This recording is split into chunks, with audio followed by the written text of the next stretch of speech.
is born, they possess a gift or two. One of them is this: they have the power to make a wish come true. Roger Clemens checks in with Gibbon and reads the sign. And the crowd again on its feet at Fenway Park in Boston. Here's the right-hander's windup. Here's the pitch. Quick save! Line drive and scoop by Ozzie through. Force out. What a play! What a play by Ozzie! Here comes the runner. The throw to the plate. He's out! Oh, what a throw by Kirby Puckett! There goes Henderson. The pitch, a curveball is well thrown to second, too late. Swung on, long drive, hit to deep left center field. Forget that one. Way, way back. 18th home run of the year for Canseco. 55 years ago, the All-Star Game was conceived as the dream game. Could there have been a better way to describe it?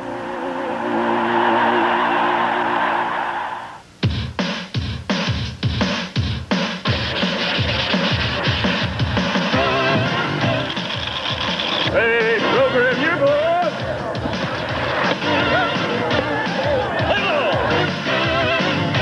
Hits the ball! Get ahead. High in the air to deep left field. A grand slam! Steal a base down there. Out! 1938, the first All-Star Game ever played in Cincinnati's Crosley Field. Johnny Vandermeer of the Reds, the only pitcher ever to throw consecutive no-hitters, started and won. 15 years later, Cincinnati again played host to the Stars, and the star was Enos Slaughter, who helped to defeat the American League with a great catch off Harvey Keene. But perhaps the most memorable play in recent All-Star history came in Cincinnati's Riverfront Stadium in 1970 when Pete Rose separated Ray Fosse from the ball to give the National League a victory. Now, 18 years later, Riverfront Stadium is again the site of the All-Star Game.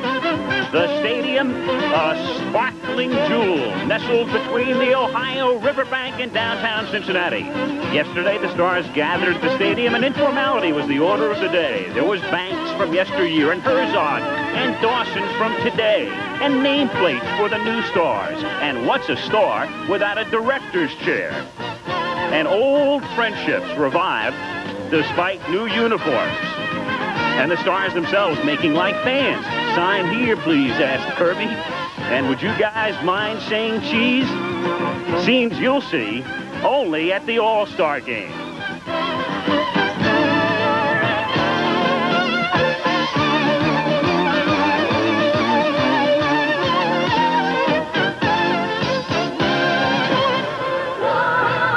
Cincinnati celebrating its bicentennial. Riverfront Stadium is filling up. The pregame festivities have started. We'll join them shortly as we welcome you to the 59th Major League Baseball All-Star Game. Hello again, everyone. I'm Al Michaels, and this All-Star Game, like everyone, reflects in many ways the baseball season, as the season right now is at its halfway mark. It's been a season of stability and continuity in ways, and that's why when we look at the lineups tonight, I guess it's comforting for a lot of people to see the names like Dave Winfield and Gary Carter once more in All-Star Game starting lineups. It's been also a season of transition, where, for instance, tonight is Dale Murphy, and where is Fernando Valenzuela? Where is Tim Raines? They're not here. And how in the world do you play an All-Star Game without Mike Schmidt? But he's not here. The baton has been passed. Bobby Bonilla will start at third. Welcome, Bobby. You're liable to be there for a while. Like all seasons, it's been one of surprises, too. Doug Jones has spent a lifetime riding the buses in the minor leagues. He knows what the waiver list looks like, and yet he's here as a member of the Cleveland Indians. And Chris Sabo goes to spring training looking for a job, winds up as the red third baseman, and he'll play the All-Star Game tonight in front of his hometown fans. As far as first-time All-Stars are concerned, let's go back to 1966, Busch Stadium in St. Louis, and the Cardinals were fleet even then. because as Maury Wills singled to right, steaming around third came Tim McCarver, the fleet-footed catcher, as the National League won it 2-1. And now live here is Tim McCarver in 1988. As you look back 22 years ago, what do you remember most about that day, Tim? Well, I think the unbridled enthusiasm. As a matter of fact, that same wide-eyed enthusiasm is so evident here in Cincinnati. You go in both locker rooms, and the guys, it's just unbelievable. It's like people opening their packages on Christmas morning. And no wonder, 30 of the players are here for the first time, 18 in the National League and 12 in the American League. One story, Chris Sabo, the only rookie on either side, wants 5 items signed: 2 bats, 2 gloves, and 1 ball. But I think once the glitz and glitter is over and the games begin, the competitive juices start flowing. Oh, absolutely, and nobody wants to be embarrassed in front of 50 or 60 million people. A first-time All-Star in 1970 was a right-hander with the Baltimore Orioles who made his All-Star debut in this stadium. And he struck out Willie Mays. Jim Palmer of the Baltimore Orioles, though the National League that night prevailed 5-4. Jim, what do you remember about the 70 All-Star game? I think my first 2 emotions, number one, jubilation because Earl Weaver named me to the ball club, and then fear because when I opened my Christmas package, I saw Willie Mays leaving off, Dick Allen batting second, Hank Aaron, followed by Tony Perez, then a guy by the name of Rico Carty, who had 366, followed by Johnny Bench. But tonight, the 2 pitchers involved as the starters, Frank Viola, 14-2, most valuable player in the American League last year, and Dwight Gooden for the National League. He's been in 4 All-Star games, 2 starts, can be as good as anybody. I don't think fear is going to enter into their minds tonight. And pitching has been very much the dominant factor and feature of recent All-Star games. A good many of them have been low scoring. The pre-game festivities going on. Disney World salutes baseball. Back with that from Cincinnati after this.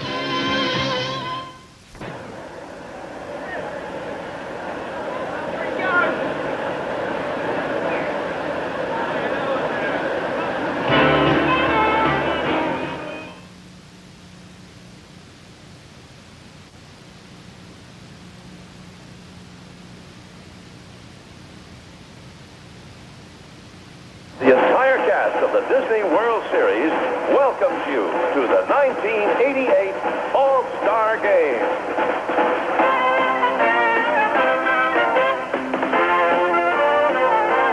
Hi, everybody. Boy, it sure is great to be here.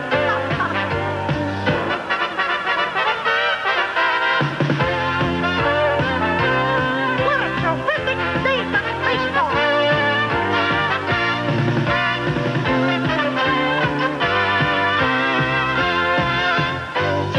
Me up.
and gentlemen, introducing the American League trainers, coaches, and non-starters.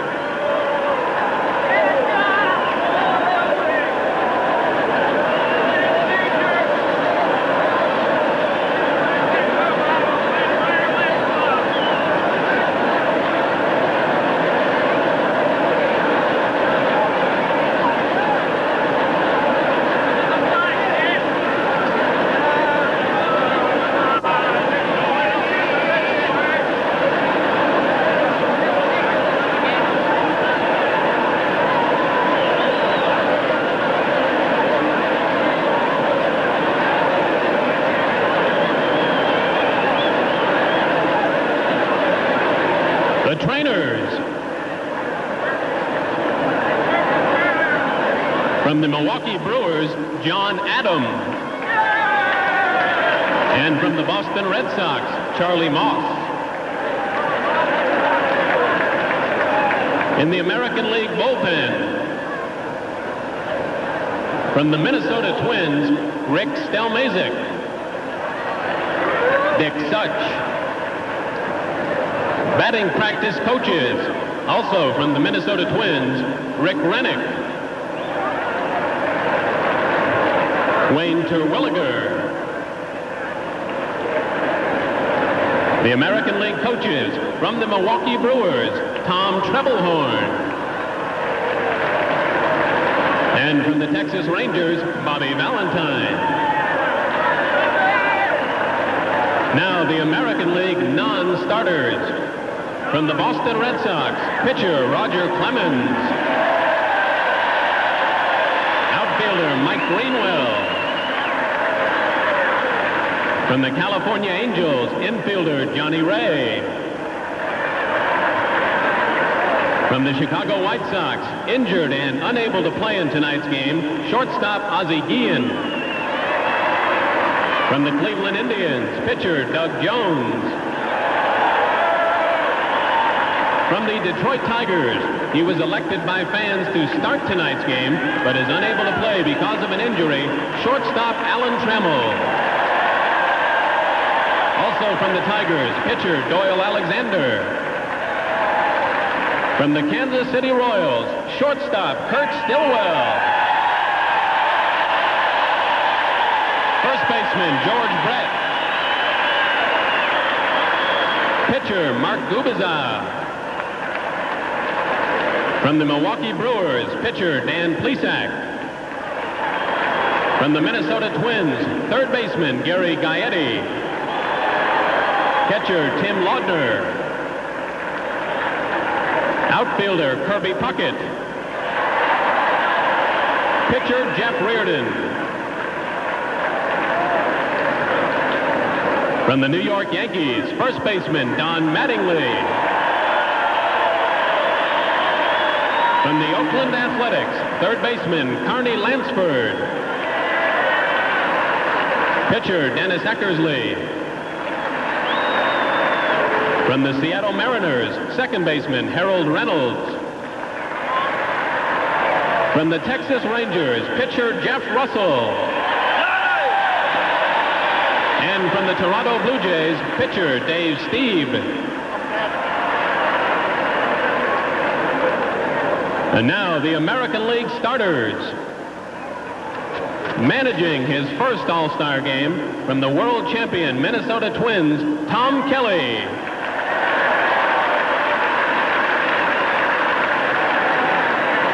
Leading off, the all-time stolen base leader in New York Yankee history, number 24, center fielder Ricky Henderson.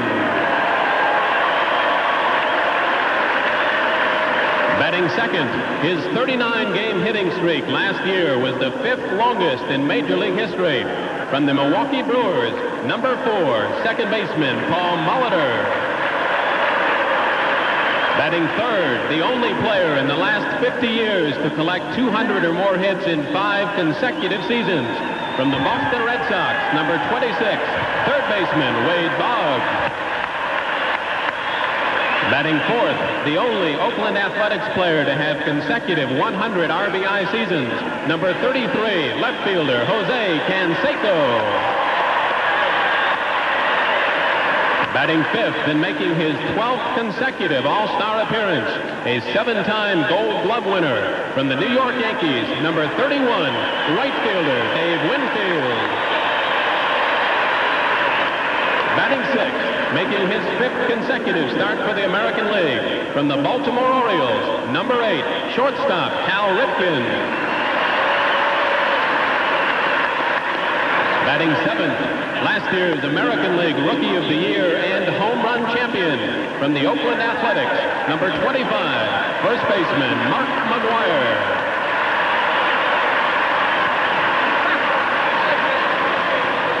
Batting eighth, the only Oakland catcher to be elected by fans to start in an All-Star game, number 36, Terry Steinbach.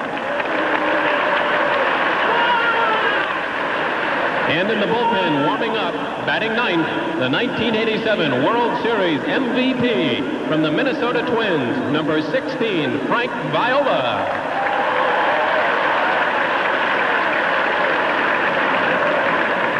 And now let's meet the National League trainers, coaches, and non-starters.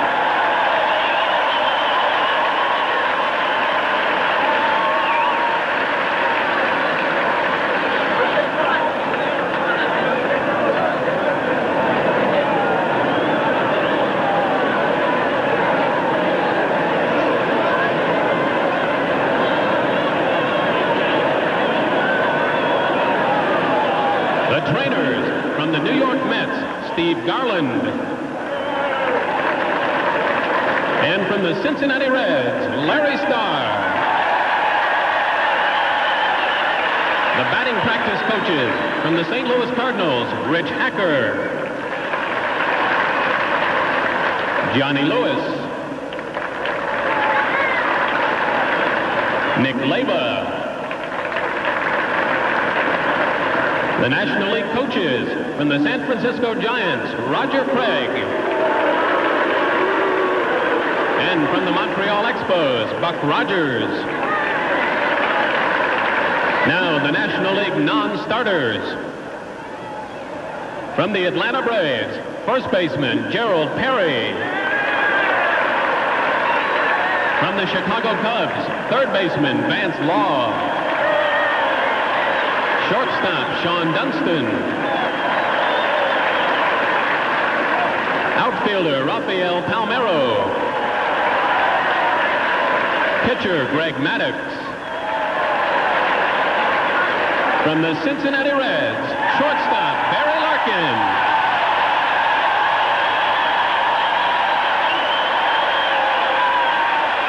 Third baseman, Chris Sabo.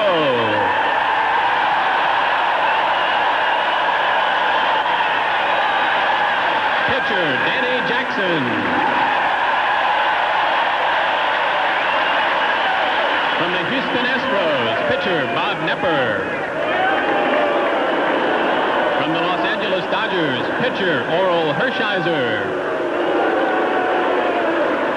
From the Montreal Expos, first baseman, Andres Galarraga. From the New York Mets, pitcher, David Cone. From the Philadelphia Phillies, catcher Lance Parrish. Pitcher Kevin Gross. From the Pittsburgh Pirates, pitcher Bob Walk. Outfielder Andy Van Slyke. From the St. Louis Cardinals, pitcher Todd Worrell. Outfielder Willie McGee. And from the San Diego Padres, pitcher Mark Davis. And now the National League starters. Managing his third All-Star game from the St. Louis Cardinals, number 24, Whitey Herzog.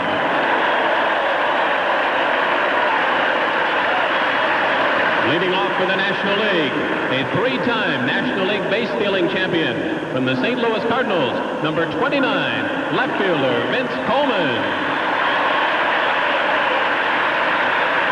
Batting second, winner of 5 consecutive Gold Glove Awards from the Chicago Cubs, number 23, second baseman Ryne Sandberg.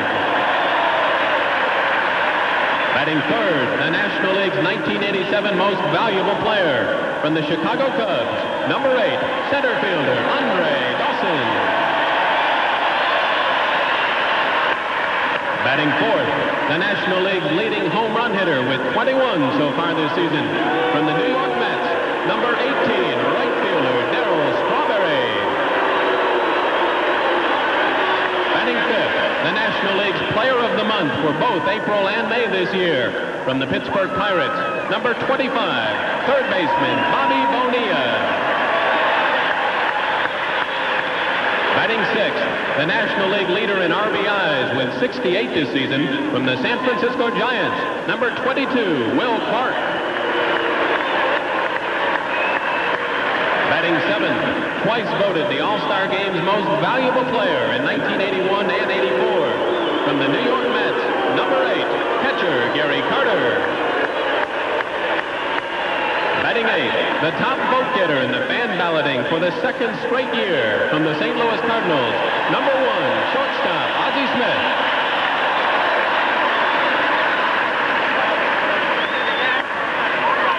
In the bullpen, warming up, batting ninth, the National League's 1985 Rookie of the Year and 1986 Cy Young Award winner from the New York Mets, number 16, pitcher Dwight Gooden.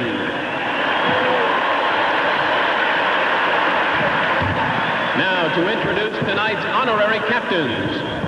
Representing the American League, an 8-time All-Star whose uniform number 1 was retired earlier this year by the Boston Red Sox, with whom he played for 14 seasons. The man Ted Williams called the silent captain of the Red Sox. He was elected to the Baseball Hall of Fame in 1986. He compiled a lifetime batting average of .288 and drove in 100 runs in a season 6 times. Introducing the American League honorary captain, Bobby Doerr. Now for the National League. In 21 seasons with the Pittsburgh Pirates, he batted .282 with a club record 475 home runs. A 7-time All-Star. He was named the National League Pro MVP, the League Championship Series MVP, and the World Series MVP in 1979. He was elected to the Baseball Hall of Fame last January and will be inducted July 31st in ceremonies at Cooperstown, New York. Introducing the National League honorary captain, Willie Stargell.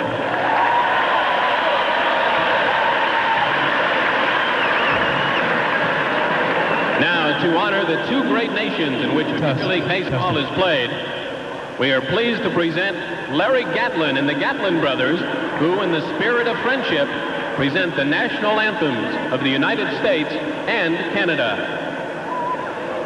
Oh, Canada, our home and native land, true patriot love in all thy sons command.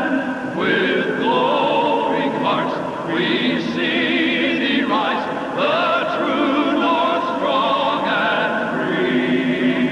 From far and wide, oh Canada, we stand on guard for thee. God keep our land glorious and free. Oh Canada, we stand on guard for thee. Oh Canada, we stand on guard for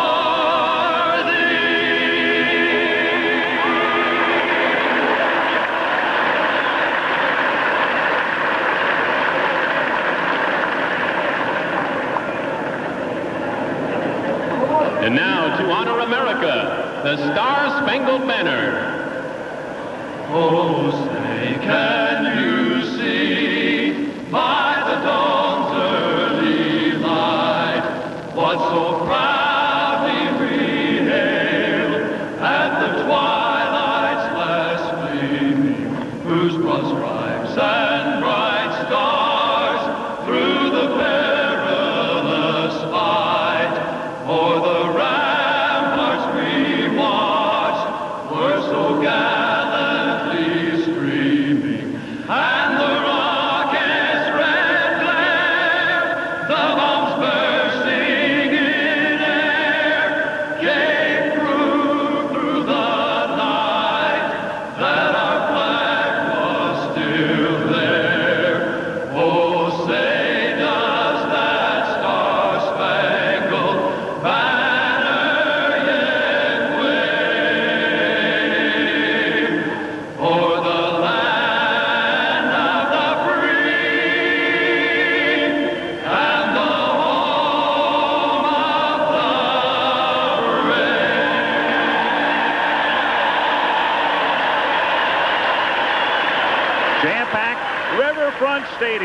awaiting the start of the 59th All-Star Game. We'll be back.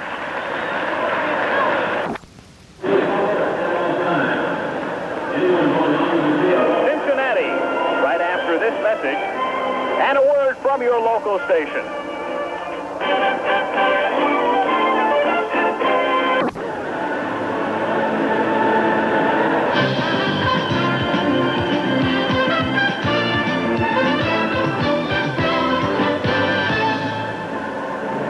Now Michael's back in Cincinnati, and now on to the game. The fourth time it's been played in the Queen City of the West. The National League has won the prior 3, and of course they've dominated in recent years, winning 22 of the last 25. From time to time tonight, we'll have interviews with the players, with Gary Bender and with Joe Morgan. Earlier, they talked with the top vote getters. First, Gary. With me, the top vote getter in the American League squad, Jose Canseco of the Oakland Athletics. Jose, a second time on the squad, but as a rookie you didn't play, but tonight a starting job. Yeah, I think tonight basically is going to be the most exciting All-Star game. I mean, if I am in the near future, basically because I did lead the American League in votes, and you know, I'm going to get a starting job today and hopefully get a couple at bats and thrill some people down in Miami. Jose, there's been a lot of talk about you could become the first in Major League history to achieve the 40-40, 40 home runs and 40 stolen bases. This year I'm basically halfway. I do have the 24 home runs and 23 stolen bases, and I think with my ability this year, if I just stay healthy, stay consistent, I think I can achieve it this year. Good luck today. Thank you. Let's go now to a guy who was a 10-time All-Star. Here's Joe Morgan. Thank you, Gary. I'm here with Ozzie Smith, the leading vote getter for this year's All-Star team. Ozzie, you've been the leading vote getter from the fans the last 2 years. But do you feel that the fans' voting should be the last word on who starts the All-Star team? Well, Joe, I think that when you have the managers and the players or coaches vote, you're going to get a marked difference in who starts and who doesn't. But it's the one way that I think that fans can have a say. The majority of fans can have a say in who they see during the All-Star break. And if we take that away from them, then I think we take away from their participation in the game. And this is really a fan's game, and they choose who they want to see. So here we are. I agree with you, Ozzie. Thank you. And back to the booth with you, Al. All right, thank you, Joe. And as we mentioned, the National League has been recently dominant. And series-wise, that's the way it stands. 37-20-1. The start when we come back.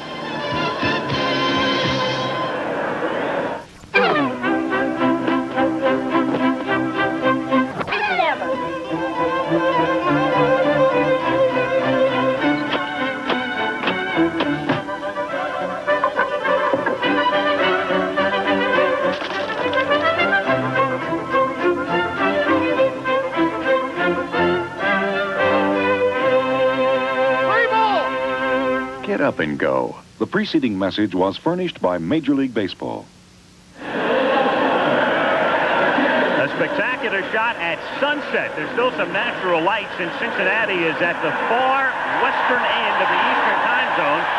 So still some natural light, but there it is, that sparkling jewel, Riverfront Stadium, which opened in 1970. It had been opened 2 weeks prior to the 1970 All-Star Game. And just moments ago, the ceremonial first pitch, and in town to toss it, the Vice President of the United States, George Bush, the old left-hander. And the Yaley throwing one into the mid of Gary Carter.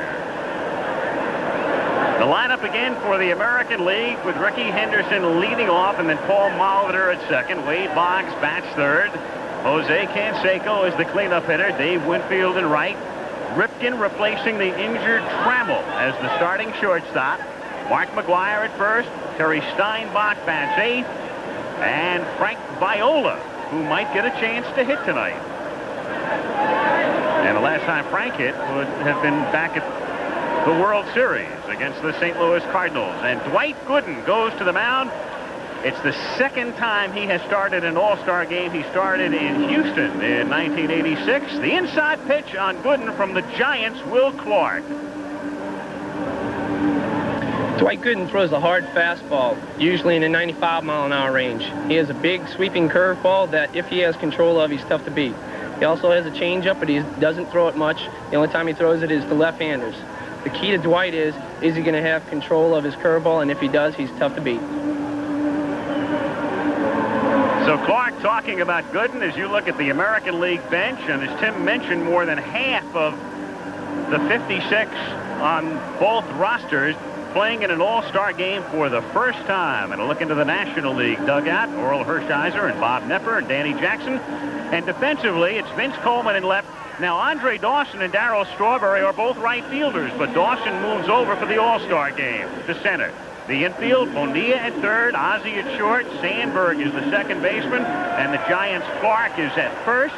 Gary Carter does the catching, and he may catch for a while tonight because Lance Parrish, his backup, has been bothered by a bad back, so we could see Carter in for most, if not all, of the game. And so the all-star game ready to begin, and it begins in a funny way with Ricky Henderson leading off against Dwight Gooden, both their teams in pennant races, and if indeed there's a Subway Series between the Mets and the Yankees, this is the way the first game of the World Series could begin. Gooden to Henderson, missing outside, ball one, 1-0. Ricky's been bothered by injuries of late,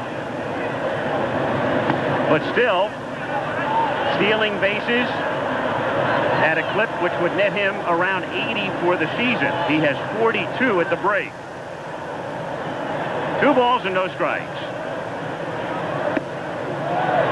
And Gooden behind now, 3-0. Well, a walk's the double. And when you think of Ricky Henderson, I think of the 130 stolen bases back in 1982. You get a lot of good pitches to hit once you fall behind Henderson as a pitcher, because you don't want to walk him. 3-1 the count on Ricky, who leads off. And Henderson is on. So Ricky Henderson with 42 steals despite the gimpy leg, and he's missed a lot of time, is at first base. And Whitey Herzog, who knows all about speed, will now watch Gooden, who has trouble holding runners on, face Molitor with Henderson at first base. Jim, you may know the exact numbers, but 2 weeks ago, I think it was like 23 out of 26 stolen base attempts with Gooden and Carter catching and pitching. And the New York Mets lead the major leagues and stolen bases against them. Right around 120 now against the Carter catching, or Mackey Sasser catching, Barry Lyons, and the pitching staff of the Mets. Molitor takes a strike in the count 0-1. On the other side of the coin, the success against the Mets is the fact that Henderson is really taking a look at Gooden, not for the first time necessarily, but he really doesn't know Dwight. He doesn't see that much of him. And Gooden drives him back. That's one of the big reasons that pitchers in all-star games usually have the advantage, because hitters haven't seen the pitchers enough to really know what kind of style they have, not only their move, but how they deliver the ball to the plate. There he goes. He gets a huge jump, and it's a chopper foul outside third. He had second stolen easily and maybe third with that break. Well, you consider the curveball as the pitch, which gives you a little bit more time, and you look at an excellent jump by Henderson. The one thing that Gooden allows base runners to do is get a good jump because of the high leg kick. Most pitchers in both the American and National League, as you look at Ricky coast into second knowing that he would have stolen the base if Molitor had not fouled off, most pitchers have gone with that slide step to try to get the ball to catcher a little bit quicker to give him an opportunity to throw out the runners. No balls, 2 strikes, and this time he stays, and it's grounded right down to Clark. He goes to Smith, 1, back to Clark, double play.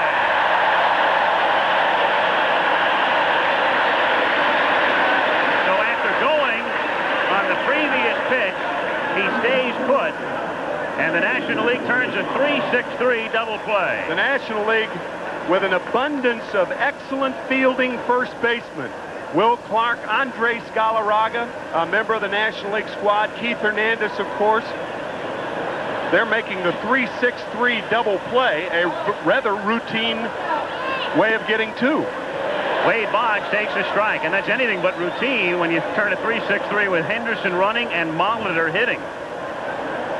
Wade Boggs of the Red Sox, 4 batting titles under his belt, and maybe a 5th in there. And the count is 0-2. He's tops in the majors right now at .355, and his lifetime average when this season began was .354.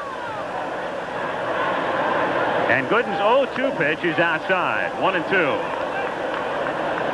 For Boggs, Boggs, it's been a tremendous accomplishment with what's been going on off the field. The palimony suit filed against him has gotten tremendous publicity. And yet here he is leading the league in hitting and whacking one into left field for a base hit. So Boggs is on with a 2-out single, Wade at first base. And we'll bring up Jose Canseco. The key to getting a ball by Ozzie Smith is to hit the ball hard.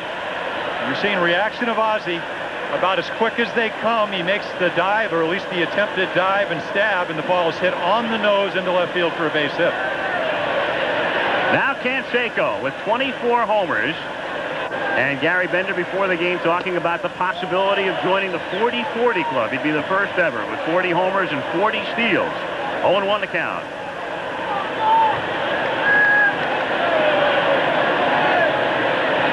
Boggs at first with 2 down. And Canseco takes outside. So Canseco having a real good season. His partner in crime last year, Mark McGwire, is in the lineup, but McGwire really in the lineup based on last year's numbers more than anything else. Canseco is deservedly here as the cleanup hitter. Missing away in the count 1-2-1. And Jose talked about 50-50. Somebody said, that's real tough to do. He said, okay, I'll settle for 40-40. He said it's very unusual for large people to run as fast as he does, especially Latin players. The 2-1 is in the dirt, and the count now 3 balls and 1 strike. With Boggs at first base and 2 out in the first inning. All-Star game just underway at Cincinnati. And Al, he's made himself such a better outfielder. It seems that he is much more mature, much more conscious at the plate of not trying to different stances. Last year it seemed like he had 101 different stances, one for every occasion. It looks like he's more closed now than he was in the first 2 years when he came up. Rookie of the year in '86. Chased it, and the count 3-2. Of course, we saw the inside pitch from Will Clark, and what he talked about was the 95-mile-per-hour fastball, but what he failed to say is you have to lay off the high fastball to be successful against Dwight Gooden. You see it well, but very difficult to hit. Great movement up in that zone. Boggs goes on the 3-2 pitch, and it's popped in the air to right field. Strawberry is there. And the American League gone in the first. At the end of the half, the American League nothing, and the National League coming up.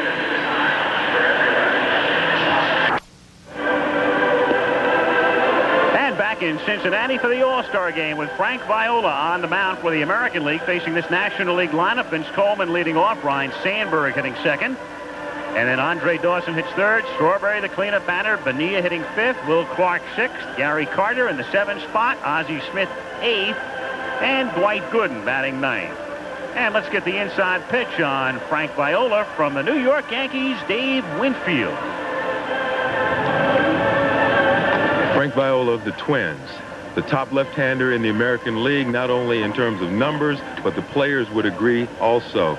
Has a good move to first base, holds runners tight, works the corners, good fastball. He can come inside or outside, good curve, and the pitch that'll get you out on is that changeup.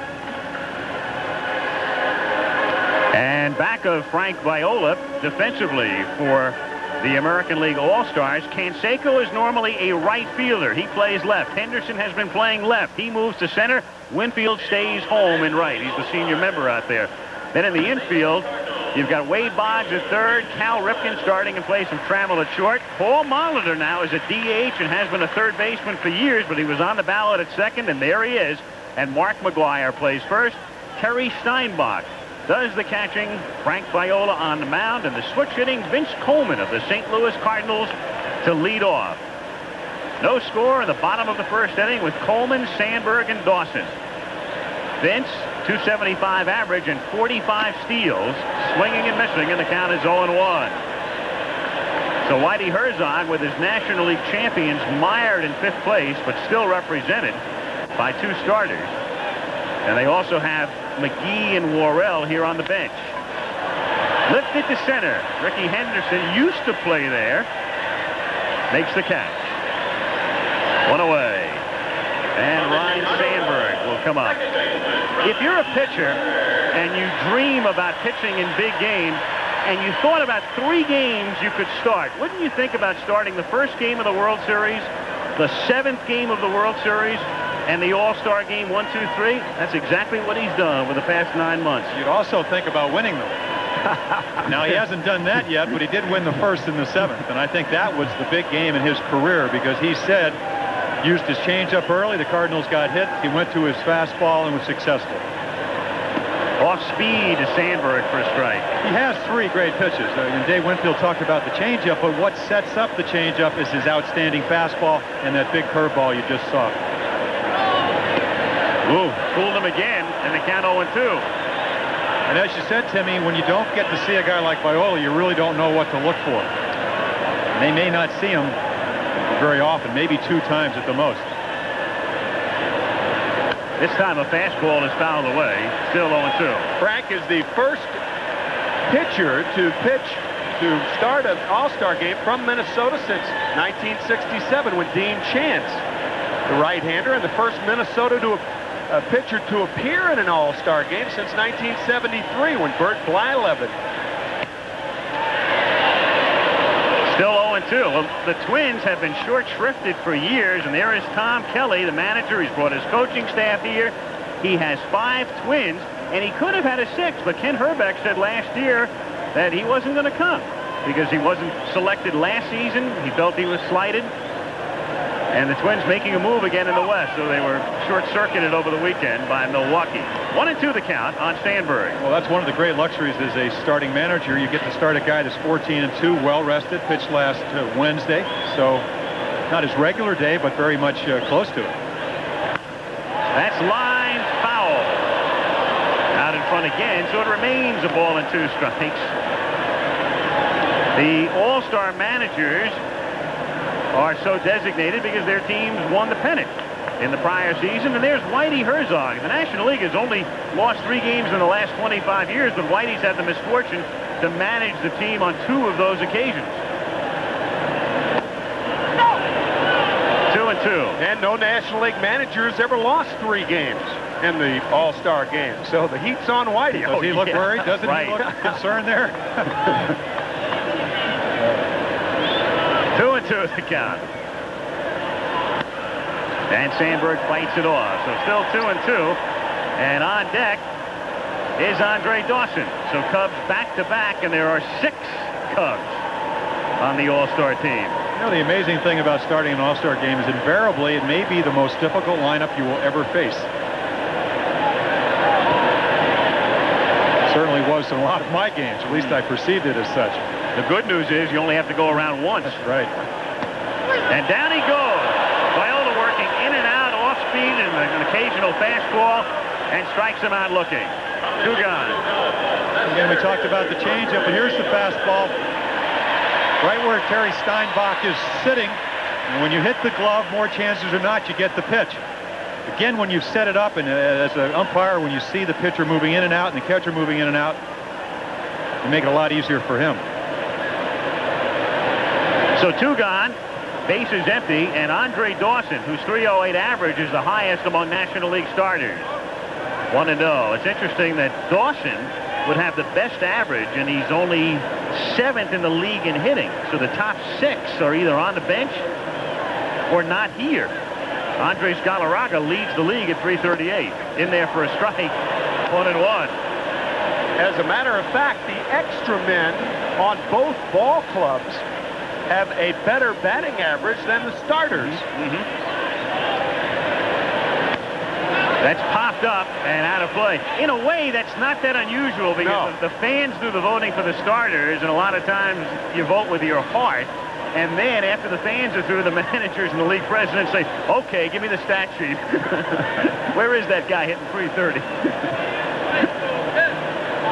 Andres Galarraga, a prime example.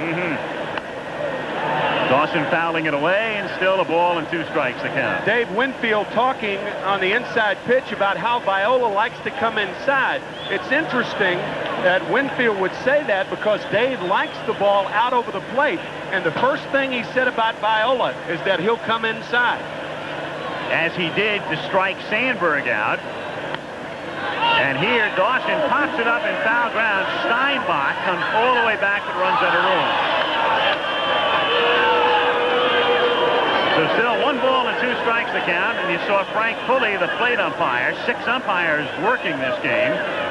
With Pulley at the plate, Larry Barnett of the American League at first, Terry Tata, National second. There they are, Dale Ford at third. Randy Marsh from the National League down the line and left, and Dan Morrison down the line and right. 1 ball and 2 strikes the count on Dawson. Viola gets him to swing out in front, and it's grounded to third, and Boggs over to McGuire to set him down 1, 2, 3. At the end of 1 in the All-Star game at Cincy, no score. We've seen a few blimp shots in our time. That is spectacular. That's almost like a painting.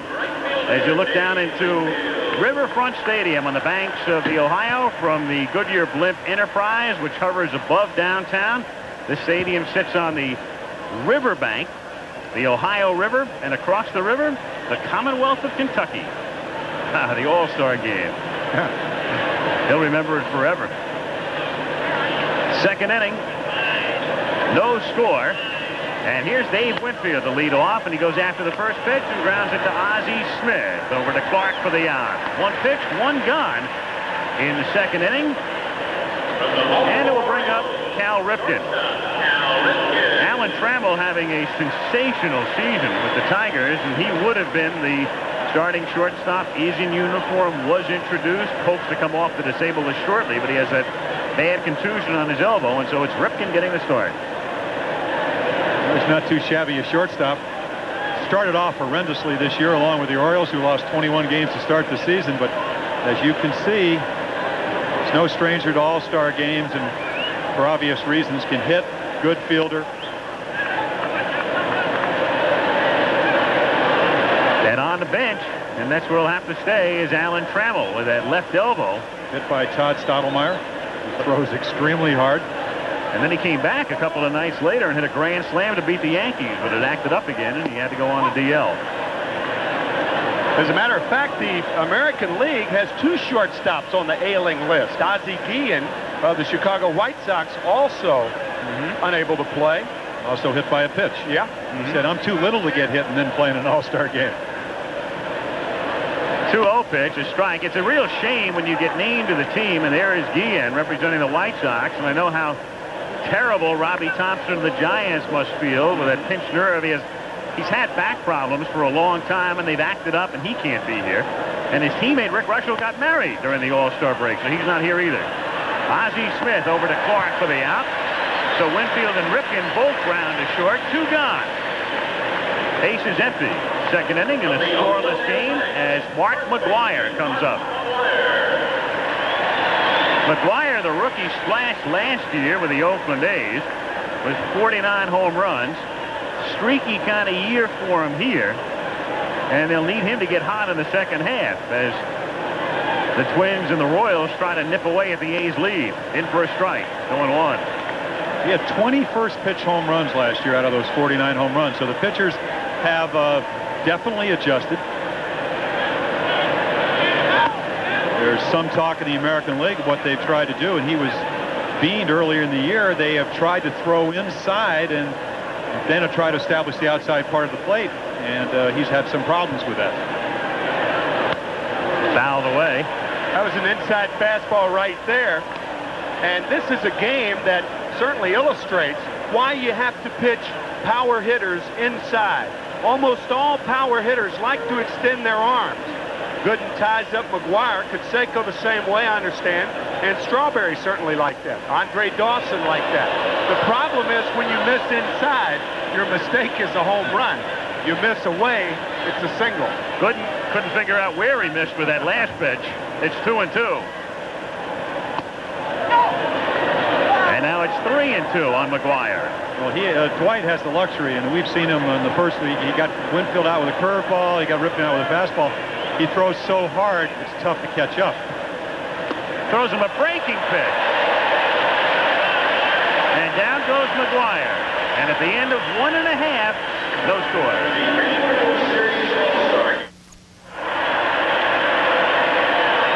Every time we see an all-star game, I keep thinking about that old line, deep depth.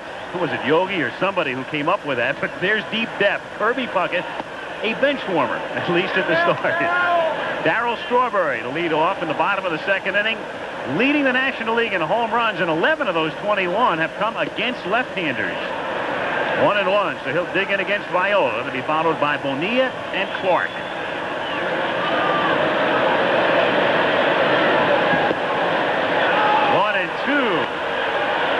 And he's on a 2-for-26 streak, so he hasn't been hitting very well. And I think a lot of that reason Keith Hernandez is not in the lineup. Pitching right around him and inside to him. Of course, that is the weakness, I suppose. This year, he's had such an outstanding year. If you do not get the ball up and in, or down and away, he's going to have a home run swing as you take a look at a ball that he just barely nicks up and in as Viola runs it there. And he grounds it down to second. And that's Molitor back in his old position, throwing out Strawberry. Bobby Bonilla coming up. And Bonilla's story, a most interesting one. Growing up in the South Bronx. And originally signed by the Pirates. And there was Bobby at the age of 10 and sent over to the White Sox. And then Sid Thrift got him back. He came back to Pittsburgh, and he's done a tremendous job for the Pirates this year. He grounds the first pitch down to Ripken, who throws him out. And Frank Viola has set down 5 straight. So 2 gone quickly in the second inning. And it will bring up Will Clark. Speaking of deep depth, is George Brett on that bench? Let's see, we saw Puckett, 350, Brett sitting 330. I mean, boy, this is a great team to manage. And they can play defense. And I think that is one thing that the American League, as you said, Al's lost 22 out of the last 25. They have tried to come up with a ball club, as you see a high fastball right by Will Clark, that can contend with the National League speed late in the ball game. Clark, the Giants' first baseman, taking high. And for Will, what a tremendous thrill, and that is his nickname, Will the Thrill. But what a thrill to be on a National League All-Star team with your college teammate, Rafael Palmeiro. They hit 3 and 4 for the Bulldogs for 3 years. The number 5 hitter in that lineup, Bobby Thigpen, who was an outfielder, and now he has 18 saves for the Chicago White Sox. Murderer's row in Starkville. The 1-2 pitch is fouled away. So 2 out, bases empty. No score, bottom of the second inning. Will and Rafi were telling me before the game that it was thunder, lightning, and rain for Bobby Thigpen. It's looped down the line in left field, curling and just going foul. So still 1 ball and 2 strikes. With 2 out and the bases empty, bottom of the second inning. Clark coming back, and Gary Carter on deck. You talk about a hitter who combines power and contact. I don't think anybody in baseball has a prettier swing than Will Clark. Well, that's why I asked you about Stan Musial. You played against him. Boy, I mean, I've seen some old reels of Stan. Look very much alike. When he hits the ball, it is beautiful. I mean, great extension.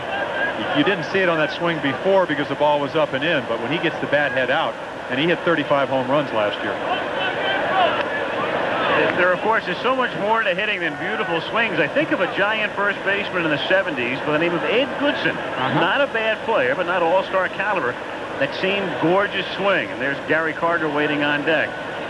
But so many things go into the difference between a 300 hitter and a 250 hitter. Strength and balance are 2. That's hit on a hop and backhanded. Speared nicely by Ripken, who throws him out. And Frank Viola has set down 6 straight. We go to the third with no score, back in Cincinnati after this word from your local station. One of the great Cincinnati landmarks in the foreground, the Central Trust Tower, and a look into Riverfront Stadium at the edge of downtown, the All-Star Game. Look at that shot. That's the Riverfront Coliseum, the indoor arena on the left, and the freeways which go by the stadium, the Ohio River, the bridges into Kentucky, and underneath the blimp, downtown Cincinnati. There's a drive into right field. It's back Strawberry all the way back, and it's out of his glove and over the wall for a home run. Terry Steinbach, the all-star, who a lot of people said should not be here, hits a home run. on the year, something that does not happen very often off Doc Gooden. He doesn't really catch up, but he likes the ball away, as you see the jubilation. 16 last year, 6 this year, but he did fracture his orbital bone earlier in the year. Take another look at it. And he got his hands in. You can see how strong he is. 6'5", Darryl Strawberry almost catches it. Looks like he almost gets it on the rebound. Tipped his glove off the top of the fence, and now Gary Gaetti bats for his teammate Viola. So Steinbach, and a lot of people felt he shouldn't be here. They thought there was some ballot box rigging in Oakland, and they punched out his name in an unfair manner. But on the other side is the fact that in the American League, there really isn't an outstanding catcher. As Gaetti swings and misses, and so he gets the call, and Laudner is the backup. Carlton Fisk has been hurt most of the year. And Steinbach, who said, hey, man, I'm just happy to be here. I thank the fans. And he thanks them again. No balls, 2 strikes. And it's 1-2. And you also saw in the dugout the unusual style of congratulations that has become a trademark of the Oakland Athletics. Gooden takes the one hopper, takes care of Gaetti, Gary gone, and Henderson is the batter. You can't help but see a play like this and think of Dave Henderson. In the 1986, you and Jim were there. Game 5, actually, of the American League Championship Series.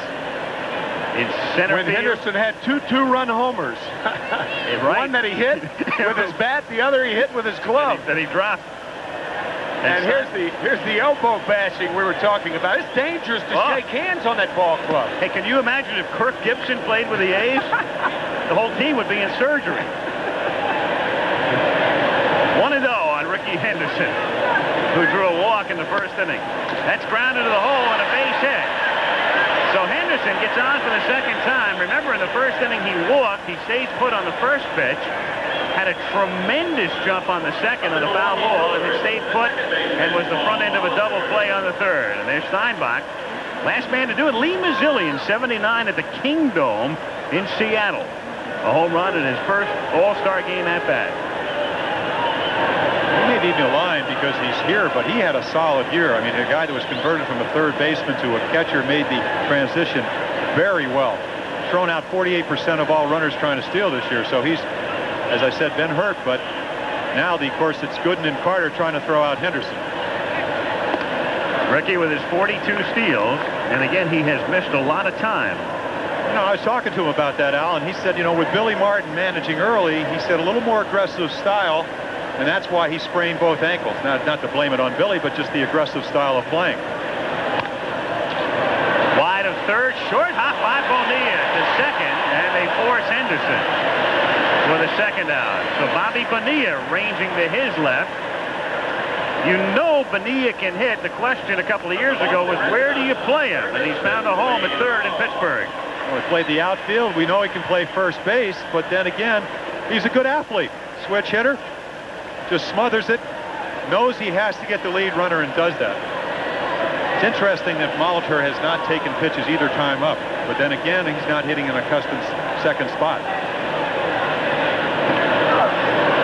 With 26 steals, only been thrown out 3 times. So I think most people think of Paul Molitor, 39-game hitting streak, but he can do a lot of things: home runs, high batting average, and steal bases. And so versatile. And again, he's a former second baseman, now a DH basically. And why not? In the year of the balk in the All-Star game, you've got to have a balk. I mean, you knew it was coming. It wouldn't be fair to go through this one without a balk. Dwight Gooden had a look at Frank Pulley, and it's kind of the same look Whitey has, as if to say, I didn't think you'd be calling the All-Star game. It's got to be a discernible stop, and they have been calling it all year. And to be honest with you, I didn't think they would be as tough in the All-Star game on the balk situation. I didn't either. Say, why not? Well, I figured that this is a microcosm of the season. We mentioned at the Open, the All-Star game reflects so many things about the year, so it's really appropriate. We'll have a balk tonight and then a suspension. It'll be right in tune. What's interesting when you see Whitey Herzog smiling is a lot of people think because Bert Blyleven in last year's World Series did not have that discernible stop, Whitey got the Major League Rules Committee to make this rule. So maybe that's why he had that chagrin look on his face. That's a line drive caught by Sandberg. Timed it perfectly off the bat of Botch, who was bidding for his second hit. Steinbach's home run makes it 1-0 Americans after 2.5.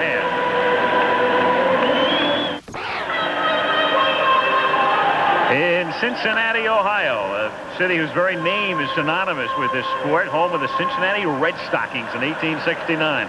The last out of the third inning. Well, that's how you win 5 consecutive Gold Gloves. Great range, jumping ability. Of course, that's also how you usually get 200 base hits. You stay with that low curveball and hit it right on the nose. But Sandberg saves the second run. As you look at Roger Clemens, you could throw also 6 shutouts in there. He has doubled Paul Kilgus down with Texas Ranger, who has 3. Viola with 2. So Clemens working in the third inning on Gary Carter after Frank Viola works 2 perfect innings. Clemens comes out of the pen to face the bottom of the order. Carter, Smith, and then the pitcher's spot. We'll see what Herzog does as Carter swings and misses. Gooden has gone his 3. That's as far as he can go. So Whitey will hit for good. There's no question about that. And we'll find out who it will be. And it appears to be Gerald Perry in the foreground there, lower right, bat in hand. Roger Clemens pitched last Saturday night, 15 strikeouts and a no decision. Against the White Sox. He is, as a matter of fact, Clemens, one of the American League pitchers that's not rested. That's an interesting stat right there. 19 plate appearances. And he really shines in the All-Star games. Gary is the 2-time MVP, 81 and 84. He's taking the trophy home. One of 6 players to hit 2 home runs in a game back in 1981 at Cleveland after the 2-month strike by Major League Baseball players. 2-2 pitch is fouled away. People forget that's the last time the All-Star game was held in the state of Ohio, and it was delayed and postponed. And then finally they began the second half of the season with that Sunday night All-Star game at Cleveland. And the state of Ohio holding the most All-Star games. They've held 8. California and New York with 7 apiece. That's unusual. 2 tradition-rich franchises. Popped up. And Molitor is there for the catch. 1 away. And Gary Bender has Frank Viola with him. Gary. Well, Frank, the 7th game of the World Series, starting the All-Star game. How'd you feel about those 2? Compare them. It's been a heck of a year. The World Series, I don't think you can top because we weren't expected to do anything, and we did it as a team, not expected to go anywhere, and that was a great achievement in itself, but you can't take anything away from this All-Star game. It's a showcase, and I was fortunate enough to have the chance to go out there and show it.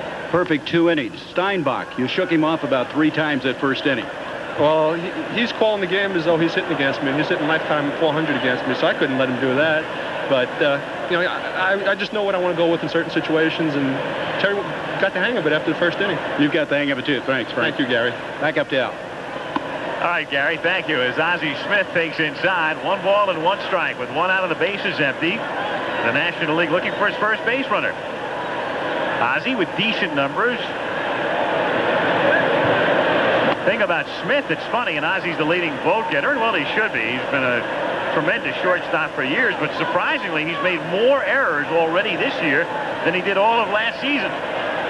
There's one reason possibly for that is Tommy Herr is not playing there in defense of Ozzie. Not that he needs a lot of defense because he is, a peerless shortstop. When you think of Roger Clemens at 97 miles per hour, I guess that's what only happens after 2 days of rest. And Ozzie does not strike out very often. One of his strengths is he runs the radar gun up to 98 miles per hour. He doesn't face Roger Clemens. No, he doesn't. Well, there aren't too many Roger Clemens, not that I can recall, in history, past history, or in the present tense. Of course, you go back to 1986. He retired 9 in a row down in Houston. Only 2 days of rest. Now Gerald Perry of the Atlanta Braves, the sole representative from Atlanta, takes a strike. 0-1. Perry making a bid for the batting title. Just came off the disabled list, and at the All-Star break, he's 1 point behind Andres Galarraga.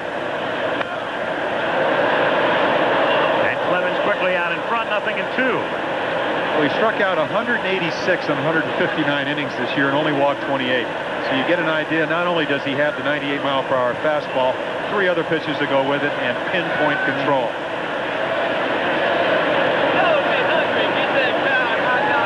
And the 0-2 pitch fouled away.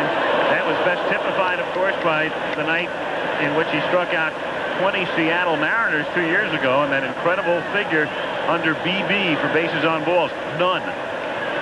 No walks, 20 strikeouts. 9 innings, 4 hits, 0, 0, 0, 20. To left field. And it's Canseco who plays right in Oakland, but he has given way to Winfield tonight. And at the end of 3, it's still American League 1, National League nothing. In the blue cap with a white K for Kentucky, A.B. Happy Chandler, a familiar figure at Riverfront Stadium. He lives in Lexington, not far from Cincinnati, in the heart of bluegrass country. And a guest Commissioner Uberoth tonight, looking on at the 59th All-Star Game as we proceed to the 4th. And Bob Knepper does the pitching for the National League, and he starts Jose Canseco with a strike. You think those 2 guys know a little bit about hitting?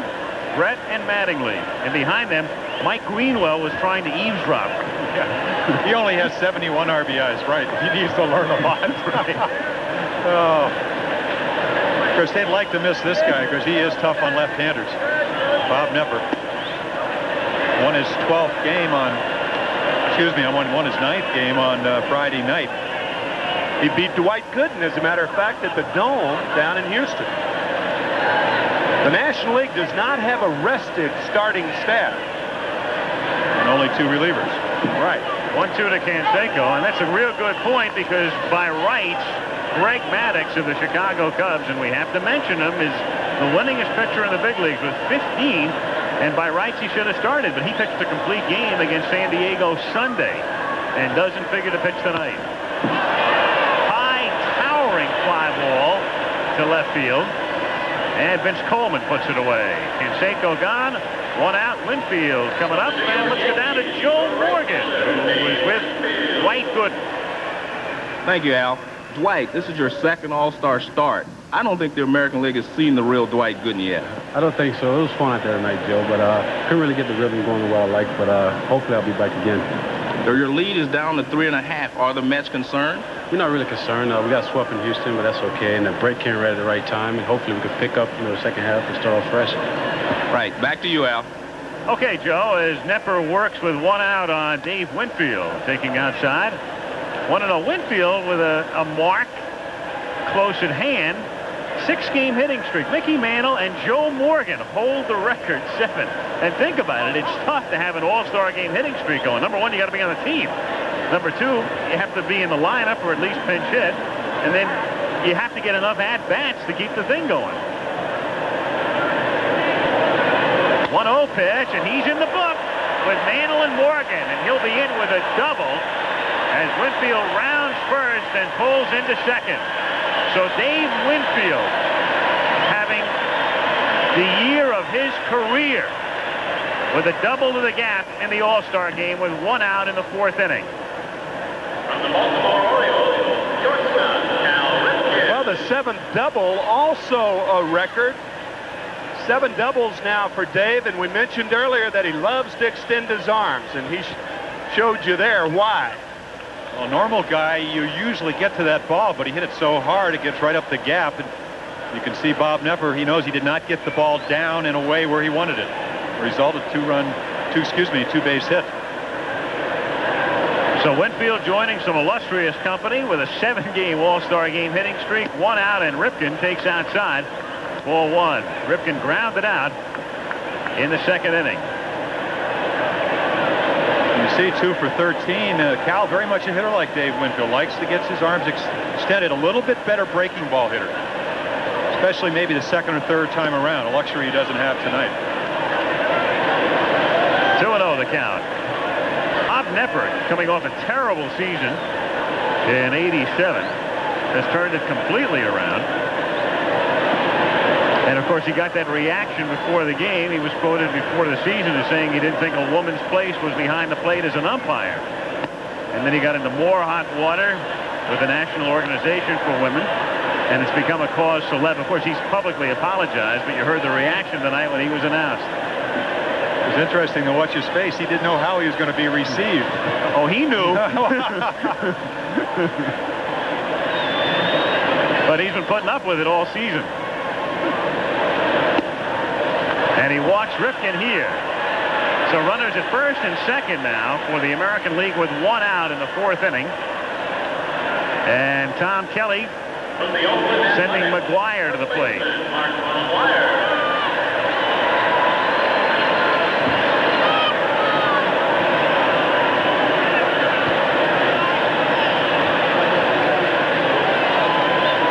McGuire last year as a rookie was in the All-Star game, not as a starter.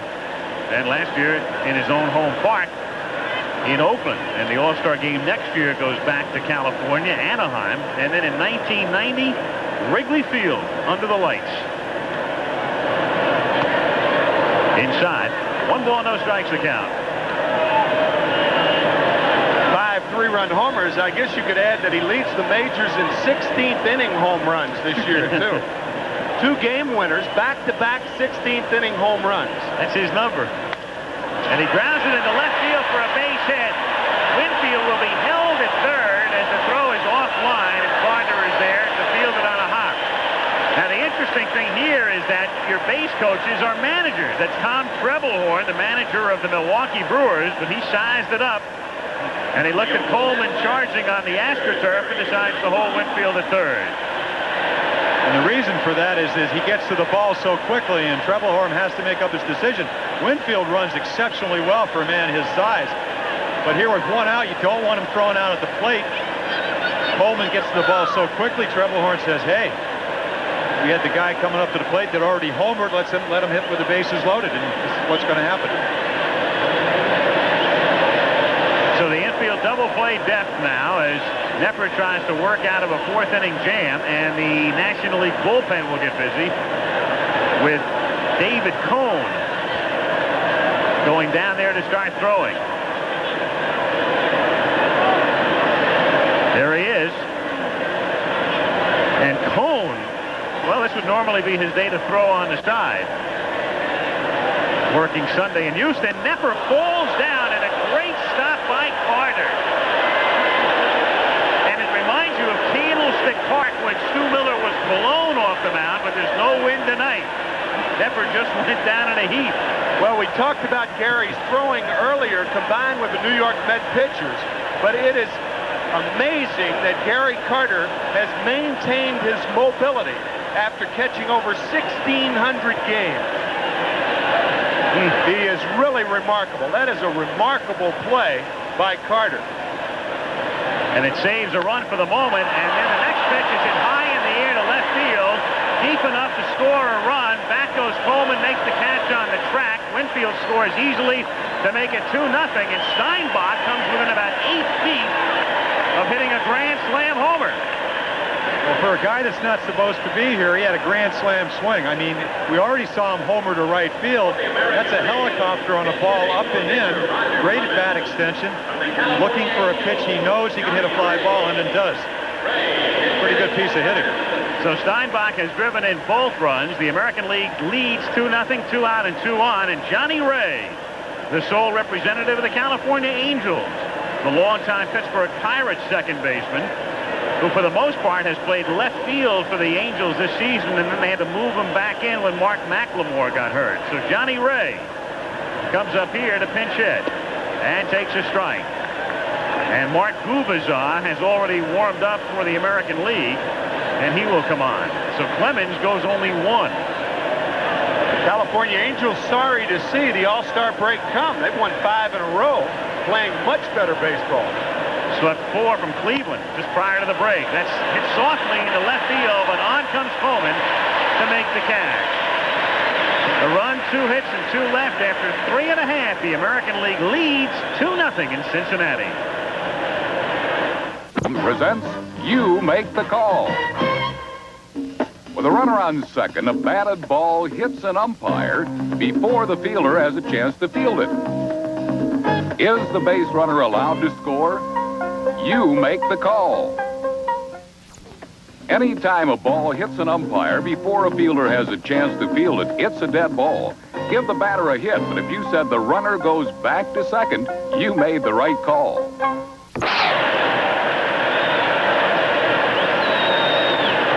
And we come back to Cincinnati. Kurt Stillwell of the Royals on the left, and you saw Harold Reynolds, and in between innings, Gary Gaetti, who's already been in the game, and he can enjoy himself for the rest of the night as the All-Star game moves along. Mark Gubicza of Kansas City comes in to pitch, and Vince Coleman leads off for the National League. The National League without a base runner. 9 up and 9 down, and now Gubicza, who's won 12 for the Royals.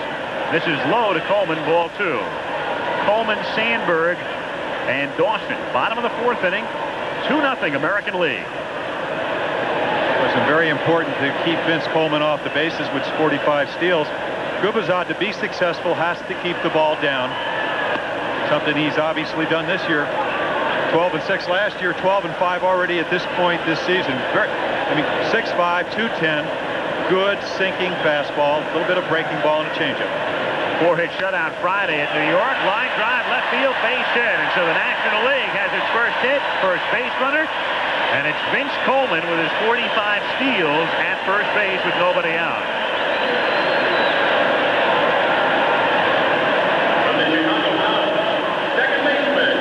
And Herzog, knowing that Vince knows the signs, and you've got Nick Leyva coaching at third, so everybody's at home here. Vince has not driven in a run in 40 games, and Whitey Herzog said, this better not be the game that he drives in a run. But once he gets on first with nobody out, the chances go dramatically up that he's going to score a run. I was kidding Whitey before the game. I said every time you manage in a big game, a guy named Bush throws out the first ball. With a C or without one. Coleman held on by McGuire at first base. We'll take a look at the quick throw as McGuire tries to tag Coleman. See his hand just barely get in there. Now what you want to do if you're Gubicza is get the ball as quickly to Steinbach as you can and keep Coleman from getting a running lead.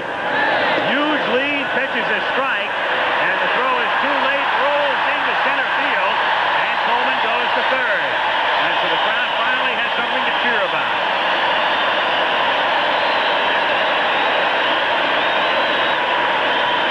I was talking to Terry Steinbach yesterday, and I said, what do you think they're going to try to do? He says, they're going to try to run me out of the park, and this is what Coleman's trying to do. Steinbach really should have held this ball. He had no chance. Ripken tries to block it. Ball goes into center, and take another look. Coleman's so quick, he's just up and into third base. Still nobody out. 0-1 is the count, and the next pitch is fouled back off the bat of Sandberg. Infield is playing back, so they'll give up a run on a ground ball. American League leading 2-0. Bottom of the 4th. And that really is the mindset, even if you're a pitcher. You know with a 2-0 lead, you don't want to be so worried about Coleman that you allow the tying and possibly winning run to come to the plate. Oh, good breaking pitch. The prototypical 0-2 pitch. Get him to chase it, and that's what he did. Goes back to what we said. Sandberg probably hasn't seen Mark Gubicza, so all he sees is 2 fastballs, and then he goes fishing for this low and away breaking ball. Quite effective. So Sandberg gets punched out in the first inning by Viola, and now in the 4th by Gubicza, and Andre Dawson is the batter.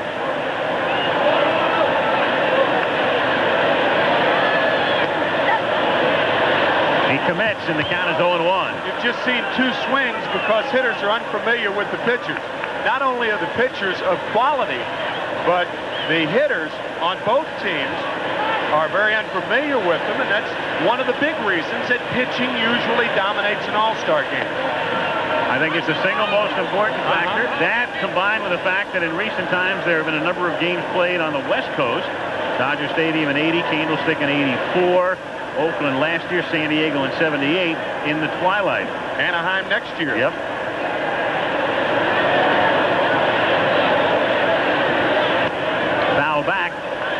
1-2 the count on Dawson. Well, those are some of the points that Whitey Herzog said. What would he change about the All-Star game? He'd limit pitchers to 1 inning. No 5 o'clock games. That's because he wants his hitters to have a chance. And also he'd take away he would take away pitchers hitting and institute the DH. And that's what they're going to do next year in the American League parks anyway. The DH will be used in the All-Star game at Anaheim. And that's in the dirt. It gets away from Steinbach. He can't find it, and Coleman scores. So Vince Coleman doing what he does so often in St. Louis. Single, steal to third on a bad throw, and home on an errant pitch. A wild pitch here. And the National League doing what it does best with the running game. A faster team than the American League. The American League runs coming on the power. The home run by Steinbach. And Terry has been involved in all 3 runs. He has been the man of the hour. That's grounded back to Gubazar. He knocks it down, loses his glove, stays with it, throws high, pulls McGuire off first base. Gubazar had everything in order until the very end when the throw pulls him off. And that scored a base hit, and they're going to check Gubazar. Well, it's doubtful he's ever had to throw a ball without a glove on.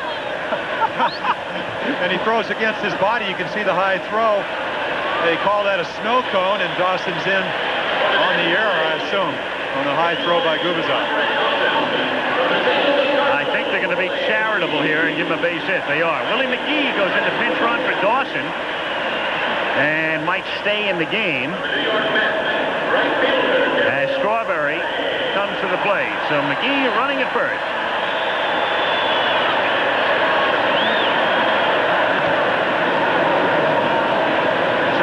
Stealing at first if he wishes. He's attempted it 30 times, been successful 26 times. Whitey knows his players, especially the ones from the Cardinals. And that's grounded back to second. Great stop by Molitor, but he has to eat it.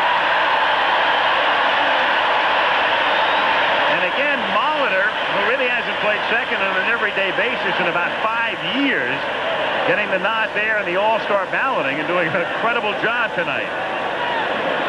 And the fans, once again, show that they know what they're talking about when they put Molitor in second base. He's played 1 game there this year. Along those lines, the ball players talk about the fans voting, and the ball players were asked to vote for George Brett, and George Brett was picked 6th. As a third baseman. That's right. He has played third all year. Word travels slowly sometimes.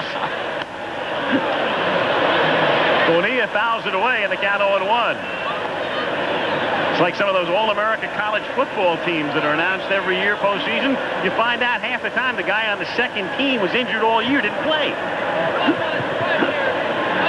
But it was a preseason first-string pick. Absolutely. That's the difference. Bobby Bonilla, who gets brushed back, and the count is 1-1.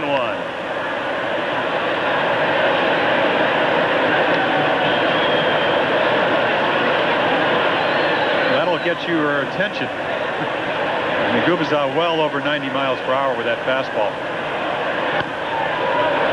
Fouled away, and it's a ball and 2 strikes on Bobby Bonilla. National League dugout. Vance Law of the Cubs. And a look down into Riverfront Stadium. Capacity about 55,000. Ballpark opening in late June of 1970 and hosting the All-Star game for the 2nd time.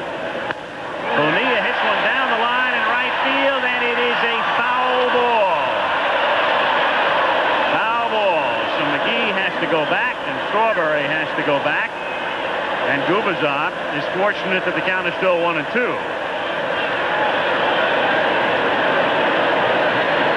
Take another look. This is a camera we used in the World Series last year. It gives you a perfect example of whether the ball is fair or foul. You see for yourself, it just hooks foul at the end. What a hitter, Bonilla. 17 home runs, 12 from the left side, 5 from the right side. Mike LaValliere said his weakness is he only hits the ball 450 feet right-handed and only 420 feet left-handed. So what a weakness to have. 1 out, 2 on, and the 1-2 pitch to Bonilla is outside. American League on top, 2-1 in the bottom of the 4th inning. Willie McGee at second base. Strawberry at first.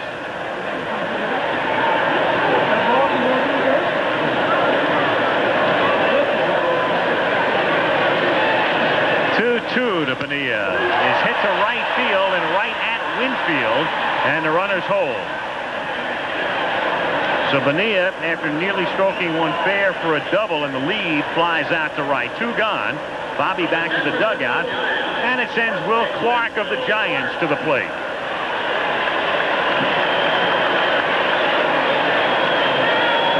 Tom Kelly, Dick Such, Rick Rennick, he's brought all of his coaches, and there's Bobby Valentine, the manager of the Texas Rangers, who along with Tom Trebelhorn, the manager of the Brewers, serving as the coaches. And in the background there, Bobby Doerr, the honorary captain, the Red Sox Hall of Famer.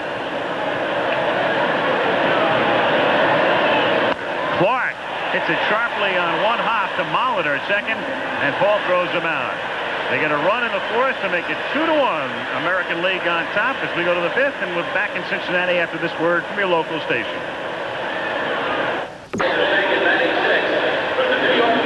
Back in Cincinnati, Al Michaels with Jim Palmer and Tim McCarver. The All-Star game moves to the 5th inning, and David Cone comes in to pitch for the National League. Cone working on Sunday, a mark of 9-2 during the regular season.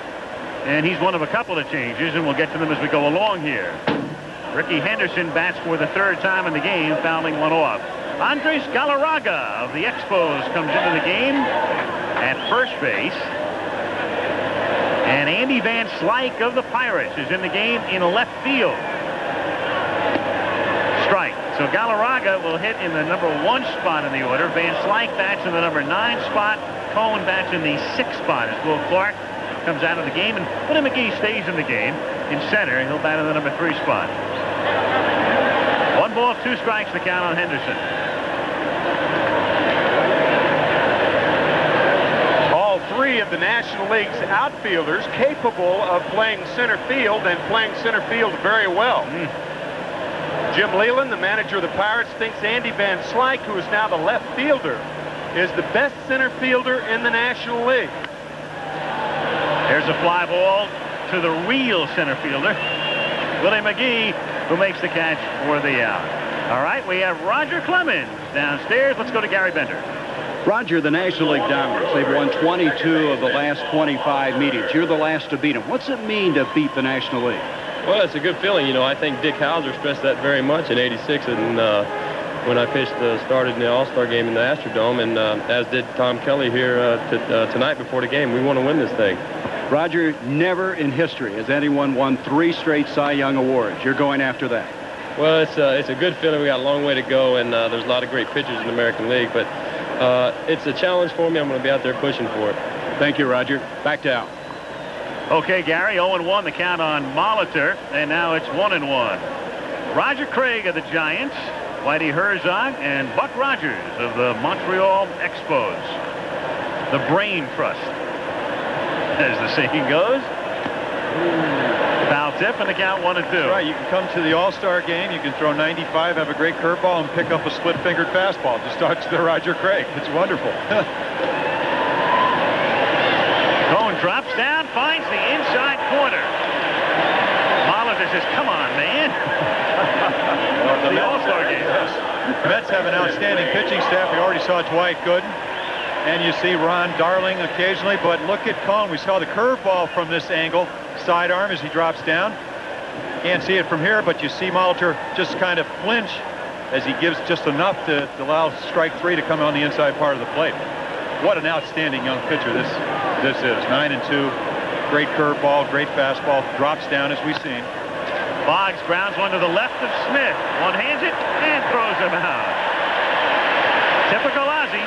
3 up, 3 down at the end of 4.5. 2-1 Americans. Changes for the American League. Now, Carney Lansford finally gets to play in an All-Star game. Good career. He's in the lineup at third base as we start the fifth inning. Harold Reynolds of the Seattle Mariners takes over at second base. Lansford hits first. Reynolds will bat in the number 3 spot as Carter fouls it away off Gubazar. And Kirby Puckett of the Minnesota Twins, having another great season, bats in the number 2 spot and takes over in center field. And the honorary team captain for the National League, Willie Stargell, mans the lines at first base. There's Wilbur Dornell, who will be inducted into the Hall of Fame on the 31st of July. What a career.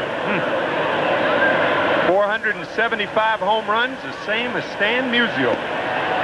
Carter goes down on strikes, and Steinbach throws to McGuire to make it official. And the first time Carter has struck out in All-Star competition, his 11th All-Star game. And again, it was the slider down in the dirt. So Gary is gone, one away. And again, we mentioned earlier, Lance Parrish is the only other catcher for the National League, bothered by a bad back. In fact, Lance hasn't started the game since early last week. So Carter figures to go some.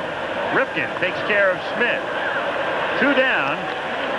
And Van Slyke will come up, and we have Will Clark downstairs with Joe Morgan. Thanks, Al.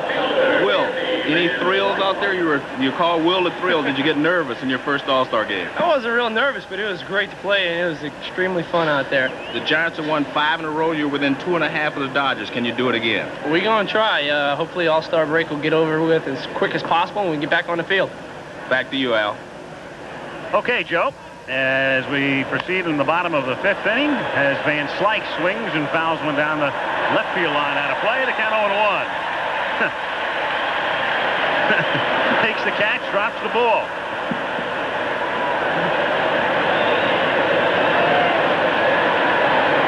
The crowd at Riverfront Stadium, home of the Big Red Machine of the 70s.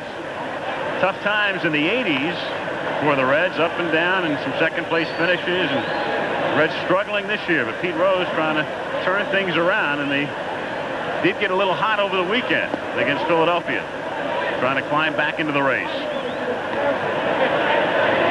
2-1 the count. Mike Greenwell of the Boston Red Sox awaiting his chance. Van Slyke at the plate, 2-1. And Andy hits a grounder down to Reynolds. And the Mariners second baseman throws him out. 3 up and 3 down in the 5th. We'll go to the 6th in the All-Star game. Still American League 2, National League 1.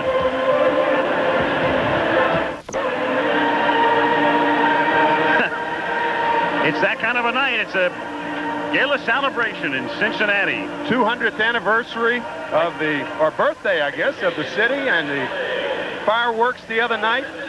What a lovely, lovely town. They have done a remarkable job with the downtown area, too.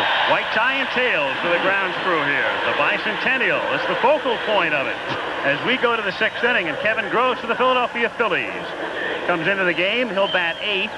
And the crowd responding for the new shortstop, Barry Larkin. And what a thrill, not only to play in your home stadium, but in your hometown.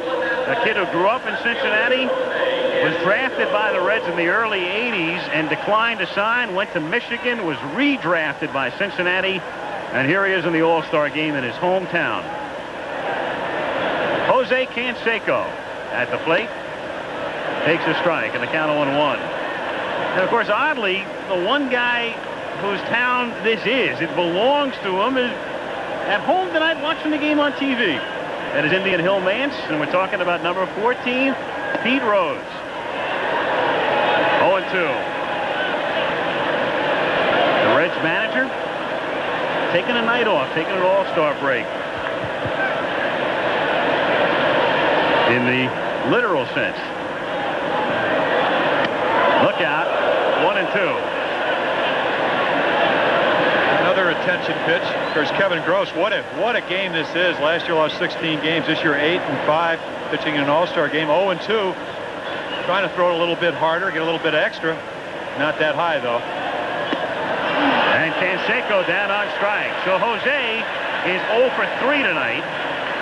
striking out to lead things off in the 6th inning. And it brings up Dave Winfield, who is grounded out and doubled.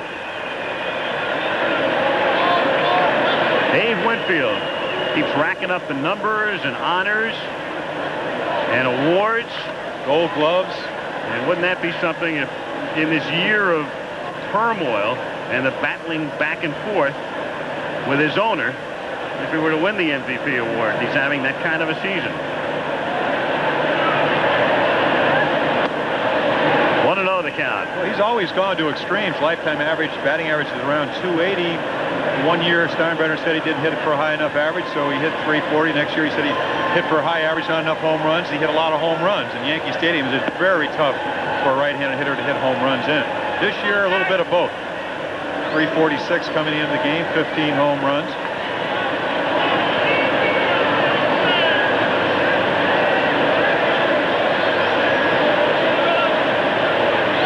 Gross's 2-0 pitch. Winfield swinging from the heels. 2-1. And you could tell from the blimp that he was going for the downs. Look at Kevin Gross, all arms and legs, well over 6'4", and 2-0, thou shalt not pass. Home run swing from Dave Winfield. And that's so typical of what you see Winfield do during the regular season as well. Yeah, from the blimp, this probably looks like a helicopter.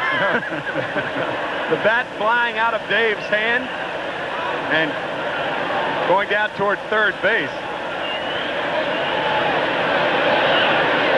From the blimp, well, the helicopter, here it is. Ask and ye shall receive. They had this baby tied into the tape machine. There it is. Low chopper. Absolutely, you're right. Baseball term anyway, high chopper, right? Huh? Yep. Helicopter or a dying quail. 2-2. The bad thing is when he throws his bat and also makes contact. And as a pitcher, you're trying to see the ball and also get out of the way of the bat. Change in the dirt. You talk about having cameras everywhere. I wonder what that looked like from Scottsdale, Arizona. I think I'll call my dad tomorrow and ask him. I got to ask Kirk Gowdy Jr., Craig Janoff. We got a remote out there. 3-2 pitch is spun foul outside first and into the hands of Wayne Terwilliger, America's best cameraman, and we will second that motion.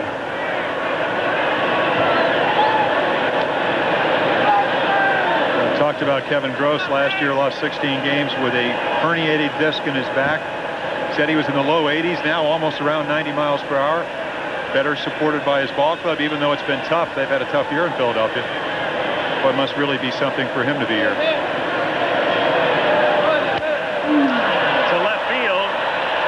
Van Slyke is there. 2 gone when the base is empty in the 6th inning.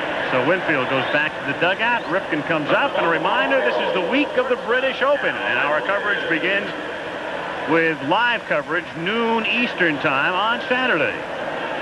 And then the U.S. Olympic trials continue. The box offs from Las Vegas, track and field from Indianapolis Saturday. The special time reflected at the bottom of the panel there here on ABC. 2 out, bases empty, and Ripken takes outside, ball 1. 2 runs, 5 hits, and 1 error for the American League. 1 run, 3 hits, and no errors for the National League. 1-1.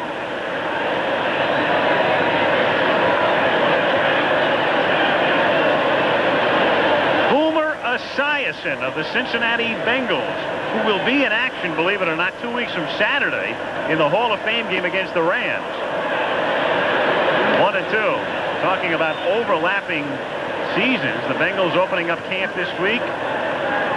Boomer, of course, is a veteran, so he may come in a day or 2 late. And we'll see him in Canton on the 30th. Change-up. Gross throwing slower and slowest here. 2-2. We also had a chance to see a terrific quarterback of the Cincinnati Bengals, Kenny Anderson, running into Kenny. As you see the Jugs gun there. Didn't need one on that last pitch. No, didn't register. Into the corner goes Strawberry to reach for it, and did he hold it? He went out of view. Dropping foul. But down the line, let's take a look at our down the line shot here as he disappeared from our angle. Of course, the umpire makes his decision. He's going to call Ripken out. That Strawberry would have caught that ball if the fan did not interfere. Because the fan leaned onto the field. Umpire's discretion, and that's the end of the top of the sixth. Coming up next, Yogi at the Movies, brought to you by Stroh's and Stroh Light. Yogi, why are you reviewing a beer commercial? It's not a movie. Because it's good enough to be a movie. Watch. Okay. Alex will now do his famous dog impersonations. Grab a Stroh Light, relax. Ready, Alex? All right, who's this? Rin Tin Tin. Look at this. Look at this. Trim, my three sons. Right. This is my favorite. Benji. Oh, I don't know how he does it. It's amazing. Stroh Light, fire brewed for smooth, consistent taste. Here he comes. Here he comes. Who's that supposed to be? Beats me. Yogi, how did Alex the dog do that?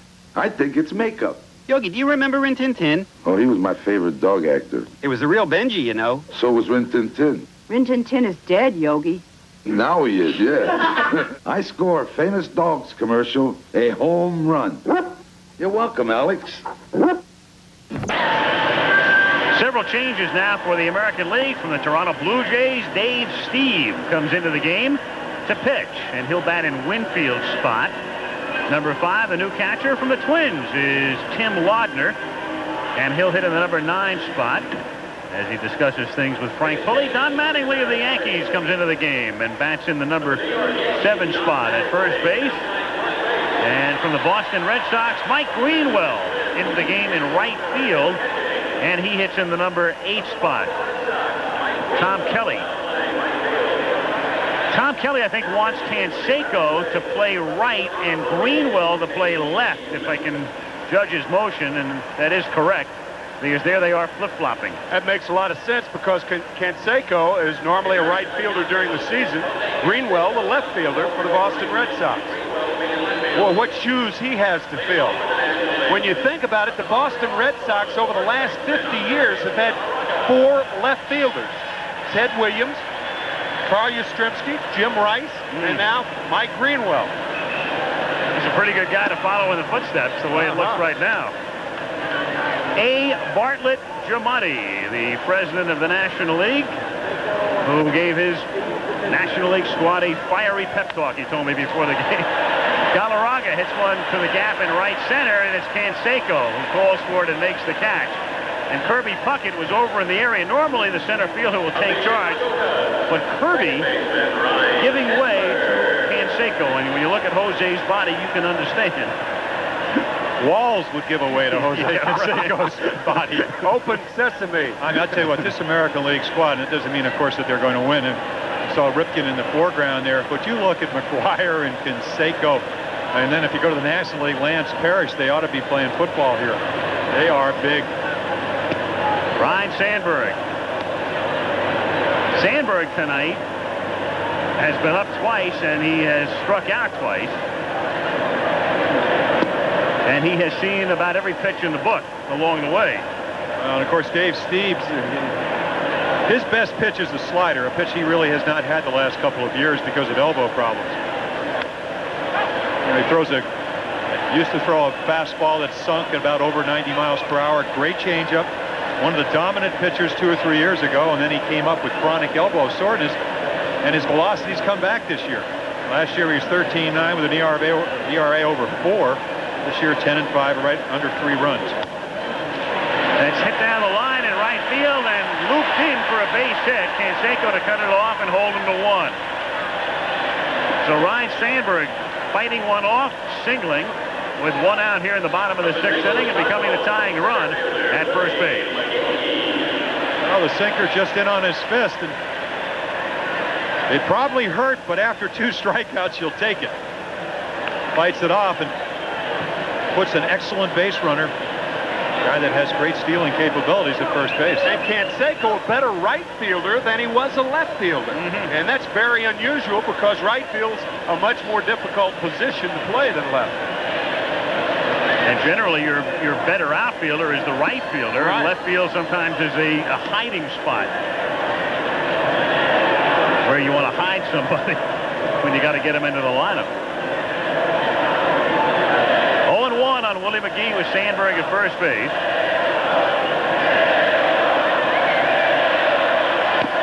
And McGee hits a chopper toward the middle. Ripken has one play first base, gets the out there. McGee is gone. Sandberg gets the second.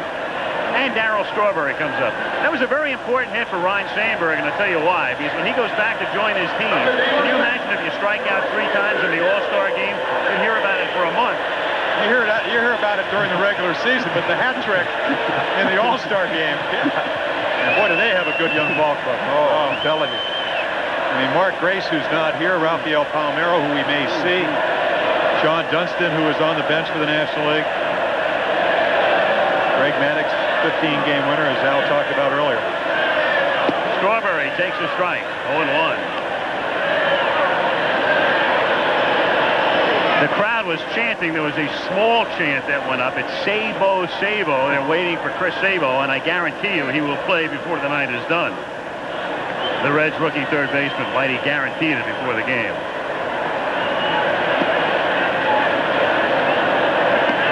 One and one.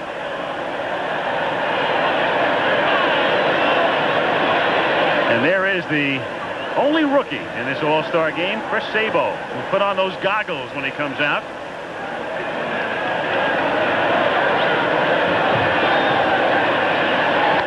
Strawberry fouls one off. 1 ball, 2 strikes. I went up to him and introduced myself, and he said, "Oh, Jim Palmer, I'm Chris Sabo." I said, "I could recognize you with that." I mean, you couldn't see it there, but if he took his hat off, there's no way you could misidentify it. His picture is up on the screen here in Cincinnati. They are seeing the same shot in the stadium that you just saw, and that's why you had that response. Sometimes they intercut our pictures with their closed circuit here, and up on the big screen in center field was the shot of Sabo, and that elicited that response. I'll tell you, he is a joy to watch play, and I love Bill Conlon of the Philadelphia Daily News description of him. He said he's a hyper-talented Pete Rose clone. And is he ever? He can play. 2-2. It's so intriguing. He's been a better player in the major leagues than he was in the minor league. Doesn't happen too often, but it does happen. And he not only forced Buddy Bell out of a job, he forced Buddy Bell out of Cincinnati, traded to Houston. 3-2.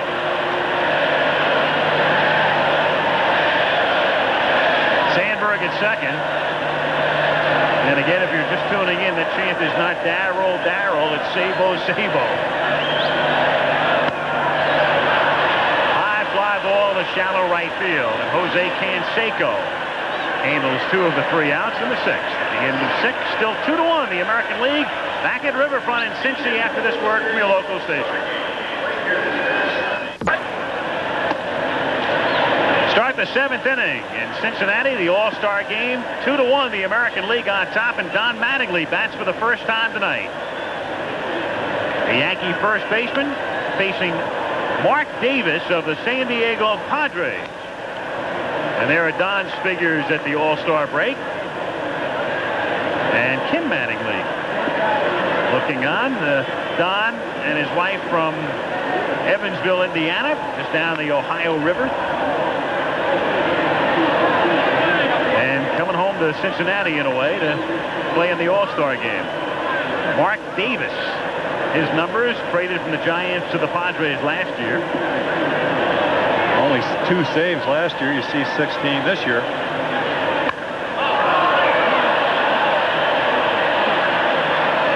One ball, 2 strikes the count. And that's what the breaking ball is all about. He hung that breaking ball, but when you throw the breaking ball, you usually want to try to get the hitter out on his front foot. Mattingly hit it well, but he was out on his front foot and hit it foul. Davis tied for the league lead in saves with Todd Worrell, who's on the All-Star bench. Sandberg charges over to Galarraga. 1 away. Terry Steinbach has been the big man tonight, driving in both American League runs, and he is with Gary Bender. Gary? Terry, the fans knew what they were doing when they voted you as the starting catcher. Well, it was just good to come here and, have that first at-bat like I did. It's a real good feeling for me. The first Major League at-bat, you had a home run against Cleveland. Your first time in an All-Star game, you had a home run.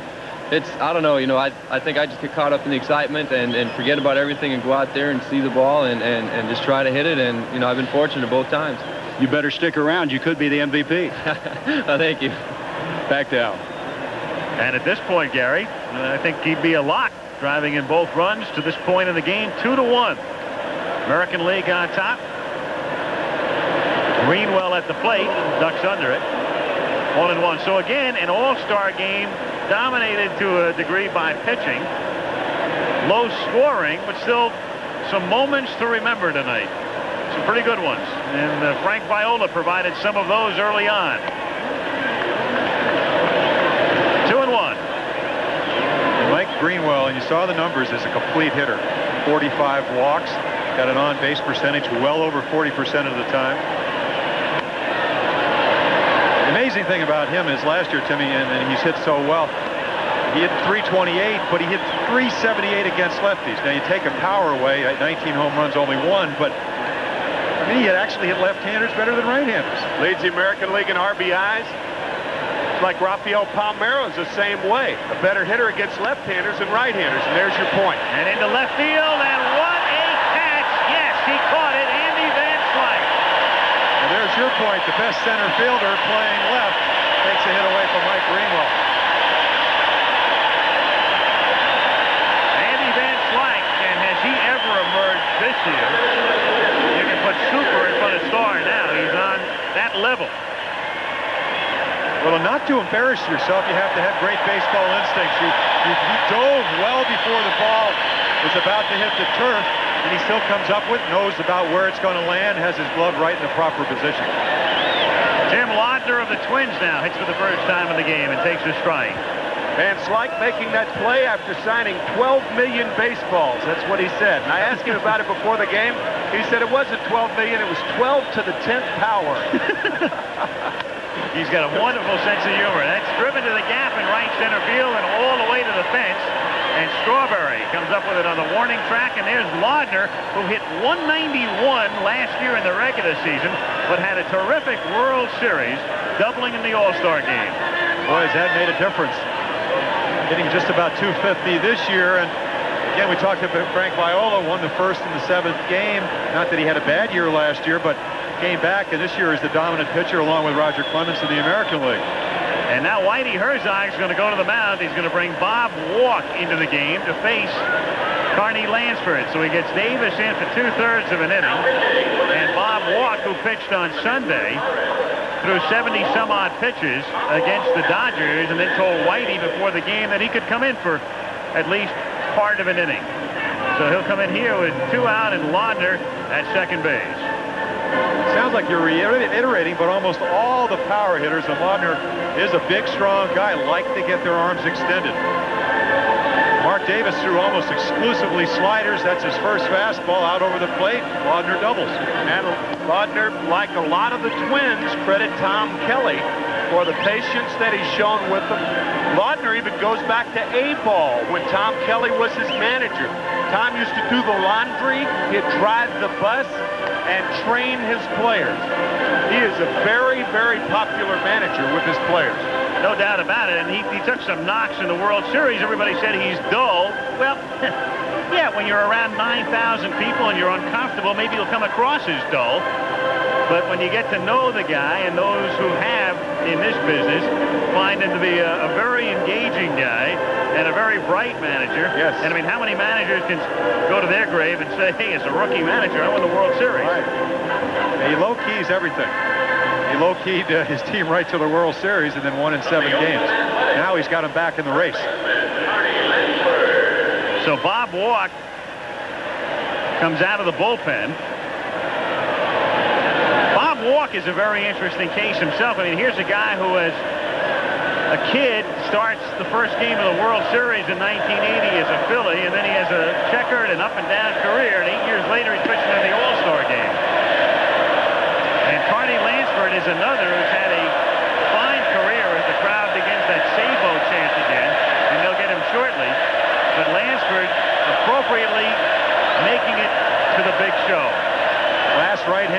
as you look at Chris Sabo to win a batting championship in the American League back in 1981.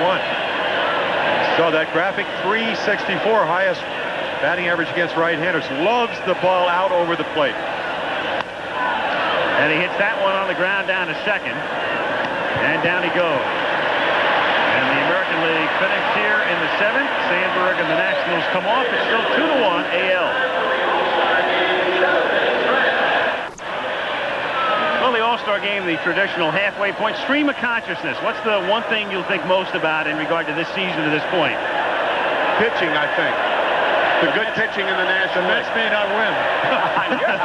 Might be right. Race is really heating up, and the crowd heats up because hometown boy Jeff Russell, from the area and now with the Texas Rangers, comes out of the American League bullpen to face Bobby Bonilla.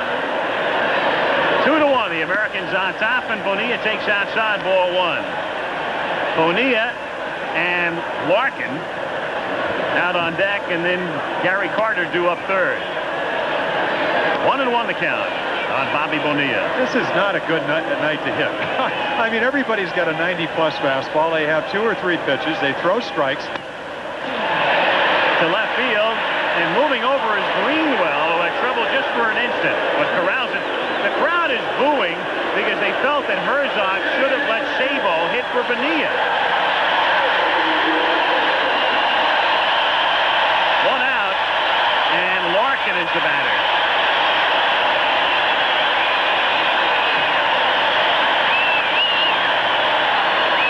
Of all the side stories in this game, the triumvirate of Barry Larkin, Kurt Stillwell, and Danny Jackson.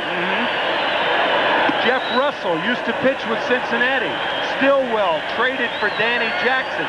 Jackson's on the NL team, never made it in the AL. Kurt Stillwell's on the AL team, never made it in the NL. Jeff Russell lost 18 games here. Yeah. And then you get a Buddy Bell for him, who's a heck of a third baseman. So you got to know, he has ability. Certainly shown it this year. Strike, and the count 2-1.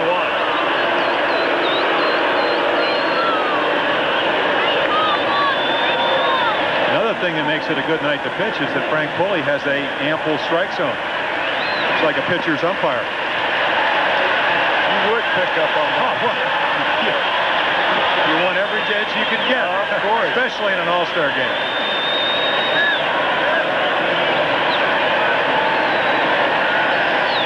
Three and 1.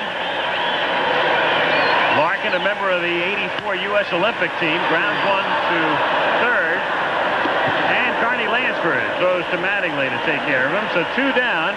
Gary Carter coming up. Jeff Russell, born in Cincinnati, his hero Nolan Ryan, 1961, and a look back. Good kid at the age of 12,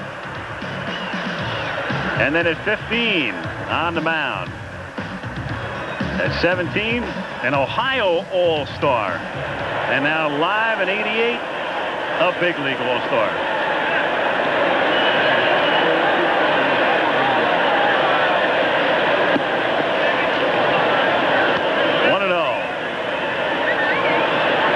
When he was 12, he didn't look like he'd develop into the type of kid that could grow that sort of beard. I was thinking the same thing.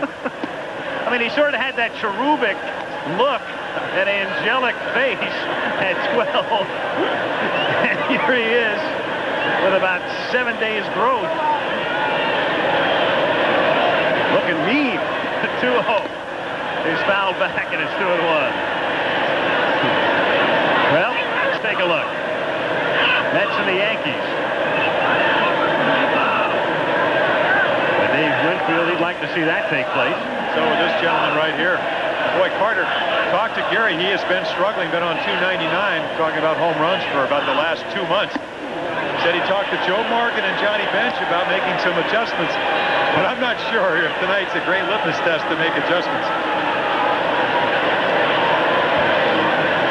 See a pitcher, a different pitcher each time. Different stuff, different arm angle, different breaking ball. And then you don't know them. You don't even know what they throw. 3-2.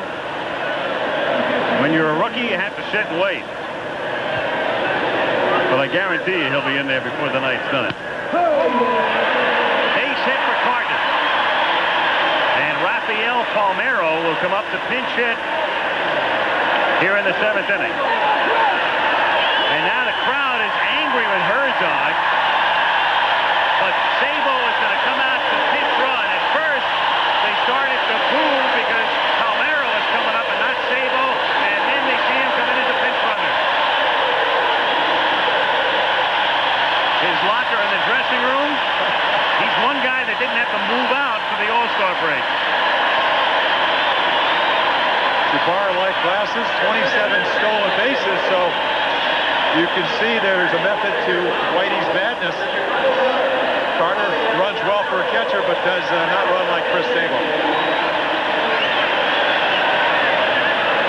So Rafael Palmeiro of the Cubs comes up here with 2 outs, 7th inning. Sabo at first base. American League leading 2-1.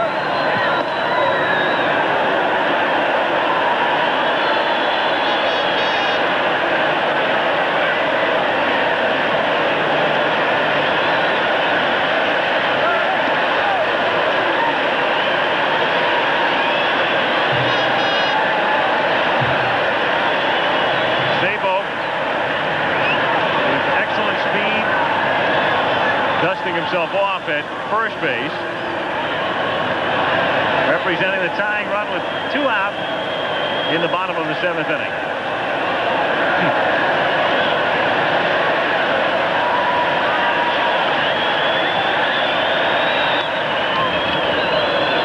On Palmeiro.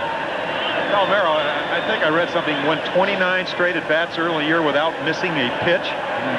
Speaking of missing a pitch. Yeah, right. They miss a few right there. Leading the National League in hitting for about a month. Sabo goes, pitches outside, and he's got a stolen base.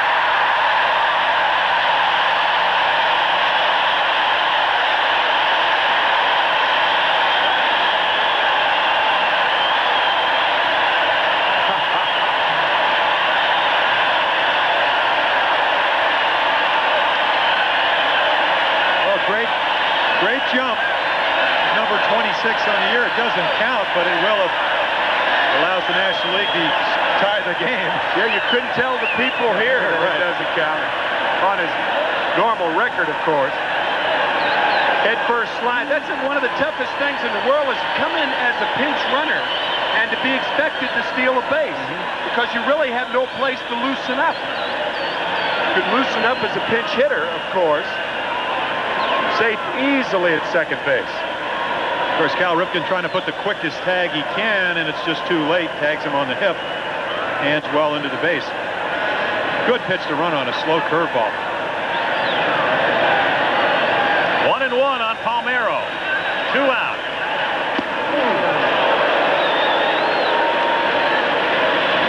The count. 2 runs, 6 hits, and 1 error for the American League. Both runs driven in by Steinbach. 1 run, 5 hits, and no errors for the National League. Jeff Russell working on Palmeiro. And the count 3-1.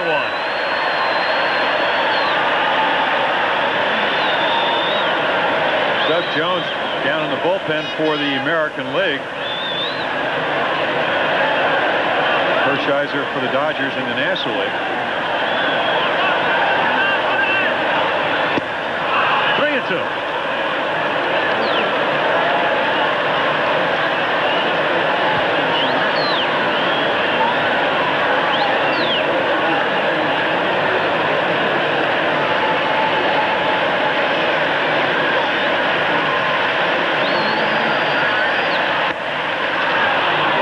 Curling and not much room in foul ground here. And back out of play. So 3 balls and 2 strikes on Rafael Palmeiro.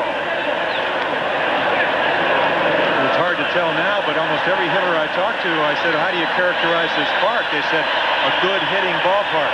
Ball carries well and also not a lot of foul territory, especially when you get down the line.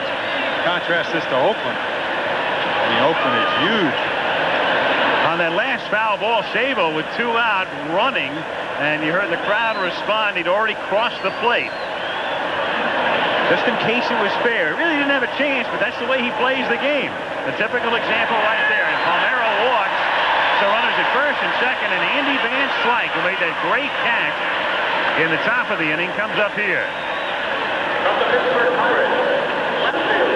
Van Slyke and all of the Pirates, and you see the RSC on their sleeves, and that's in the memory of Richard Caligari, their mayor, longtime mayor in Pittsburgh, who died this spring and was very instrumental in keeping the team in Pittsburgh. And also the mourning bands around the left sleeve of the umpires tonight as they remember Dick Stello, who died last winter in a road accident, and Lee Wyatt, who died last week.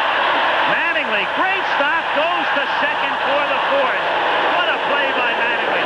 Not only to stop it, but then to have the presence of mind to get up and make the dead right play in front of him to force Palmeiro. Palmeiro may have slid late into second base. He gets a good jump off of first, but watch the late slide and a brilliant play by Mattingly.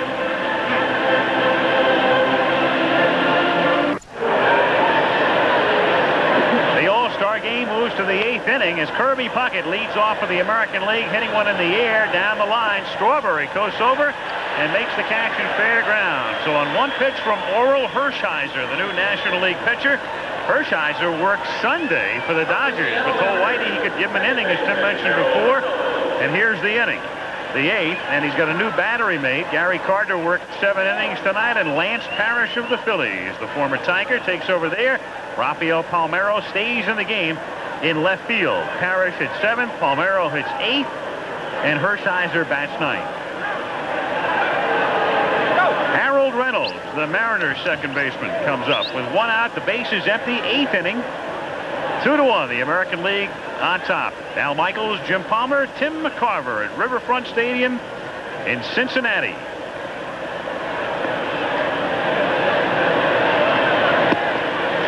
Reynolds takes a strike. 0-1. It's amazing. We saw fan interference earlier, and when Strawberry made that catch, when Puckett hit the ball, it looked like the same fan had waited and then gone down to get the ball. Fell in the white shirt out there. Palmeiro makes the catch. 2 gone. Dave Winfield out of the game, and let's get a word with him. Gary and Joe are downstairs. Dave, with your double in the 4th inning, you tied an all-star record. 7 straight games with a hit. You know who you tied? I think Joe Morgan right here. Someone told me before the game, but I'm happy to be in the same company. Well, Dave, I didn't have any pressure on me when I tied Mickey Mantle because I didn't know about the record. Right. You had pressure. Yeah, no, it's not really pressure. We're here having fun, doing our thing, and demonstrating that we can play. We're having a good time. Dave, you've been on a mission, kind of an MVP-type season. Yeah, it has nothing. It's just a personal thing. I just want to do well and let the team win. We're in second place right now, which is the second best position to be in at this point, but we're going to make a good drive second half and try to win it all. Al, back to you. All right, gents, thank you. 2 out with the bases empty here, and Jose Canseco at the plate. And Oral Hershiser, the sole Dodger representative, trying to make short order of the American League. He's gotten Puckett, he's gotten Reynolds, and he's quickly ahead 0-2 here. The Dodgers in first place. Kirk Gibson probably would have been named, but Gibson preferred to have the time off. I know some Dodger fans were upset with Herzog, but in a way, Kirk elected not to come. Another guy who could have come was John Shelby. He's having that kind of a year. Larkin throws to Galarraga, and Canseco is 0-4 tonight. At the end of 7.5, still 2-1 American League. From the Goodyear Blimp Enterprise, a look into Riverfront Stadium in Cincinnati, the city again celebrating its bicentennial here in 1988 and putting on a great show. It's been a terrific week here. Home of the Cincinnati Red Stockings in 1869, the first professional franchise. Doug Jones of the Indians comes in to pitch in the bottom of the 8th inning. And again, as we mentioned at the top, it's the 4th time the All-Star game has been held here in Cincinnati, and the first time it was held in this park, Sparky Anderson was a rookie manager here. Dave Concepcion was a rookie shortstop here. 18 years later, we're at it again as Galarraga takes the first pitch, low, ball 1. Doug Jones, a career minor leaguer, knows what it's like to be released and waved and beat the bushes. And you talk about a guy who has seen just about every cockroach-infested hotel and fast food joint in the United States. It's Doug Jones. I knew you'd get hotels into this, Al, but Jones and I we've shared our experiences there. The 1-1 pitch. Now back in the count 1-2. Starsheiser almost got it. Yes. Vance Losses. Come on, man. That's right. Vance Law used a former teammate. He's the 11th pitcher, too. Galarraga with great power to the opposite field, or actually the opposite dugout. But he can't hit the ball out anywhere. Breaking pitch, foul tip. Still 1-2. Doug Jones, I mean, he was not even on the Major League roster, and here he is with 20 saves in the All-Star game. The Indians, along with the Orioles last year, first team since 1961 with an earned run average over 5 runs a game. They've changed that, and this is one of the reasons. Fastball changeup. Cal Ripken says, I tell you what, his changeup is so slow, but it makes his fastball seem so quick. Probably doesn't throw as hard as some of the other ones. And then again, look at the arm angle. Very slow windup, deceivingly quick. Great changeup. He's thrown Galarraga 3, and Galarraga waits about as well as anybody in the National League. He set a Major League record earlier with 16 consecutive saves, breaking Steve Bedrosian's record set last year.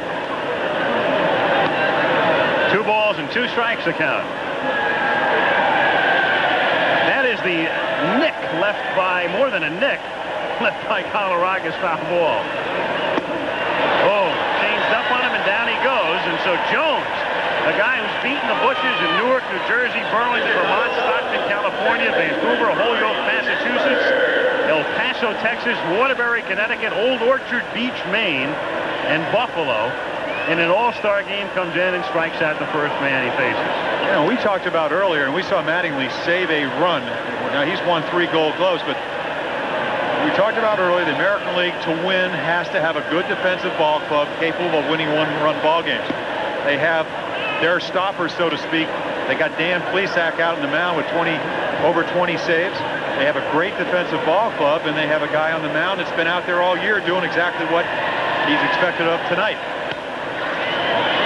Shallow pop into right, and out goes Reynolds to make a running catch. Harold Reynolds has his moment in the sun, or the lights as it were, with a nice back to the plate catch. 2 guns. Again, a guy that's used to playing on AstroTurf. Led the American League in stolen bases. He has great speed, and he uses his great speed to his advantage there to run under that ball. Ball that Canseco wouldn't have been able to get to. This has been a brilliant defensive game. Usually good pitching and good defense go hand in hand, and this is an example of that. And interesting right now that the play of the game is a defensive play of sorts, in that Strawberry appeared to have tipped Steinbach's home run. Might have made the catch, and the ball looked like it grazed his glove, hit the top of the wall, and spun over.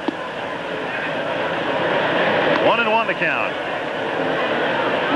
This ballpark, of course, used to having outfielders jump up and catch balls that would normally be home runs. That's because Eric Davis plays here. Mattingly has that one slip through him. Sure, the minute we talk about defense, E3, huh? Well, that's the bad part of it. That ball was nailed. But take a look at that camera again. Mattingly does save a double. This ball is smoked on the turf. You see him get down in front of it. Not low enough. Try to get his glove down, but he does keep it from being a double. A play that he normally makes, though. And the official score still gives him an error. E3. Kelly goes to the mound, and he has Dan Plesac, the Brewer lefty, in the bullpen, with Strawberry due up for the National League. So the Americans still on top by a score of 2-1, with 2 out, and Strawberry coming up, and Plesac coming in as we step out for a moment. Playing percentages, lefty against lefty. Well, that figures, right? Has not given up a homer to a lefty batter this season, so Kelly brings him in. but to face that man, who's hit 11 of his 21 off lefties.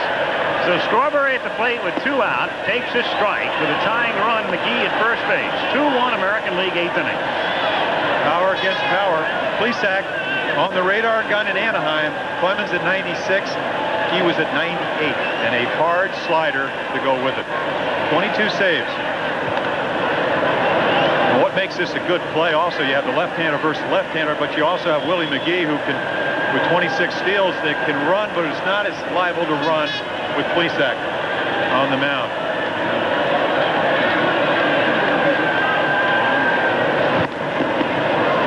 He may go, but he does not know what kind of move that Dan Plesac has. And any base runner assumes a left-handed pitcher has a good move. And speaking of good moves,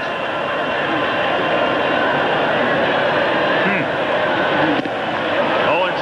That home run by Steinbach made it 1-0. Couldn't tell if it grazed the glove at first. Looked like maybe it just hit the top of the wall, and it might have grazed the glove. Yeah. And gone over.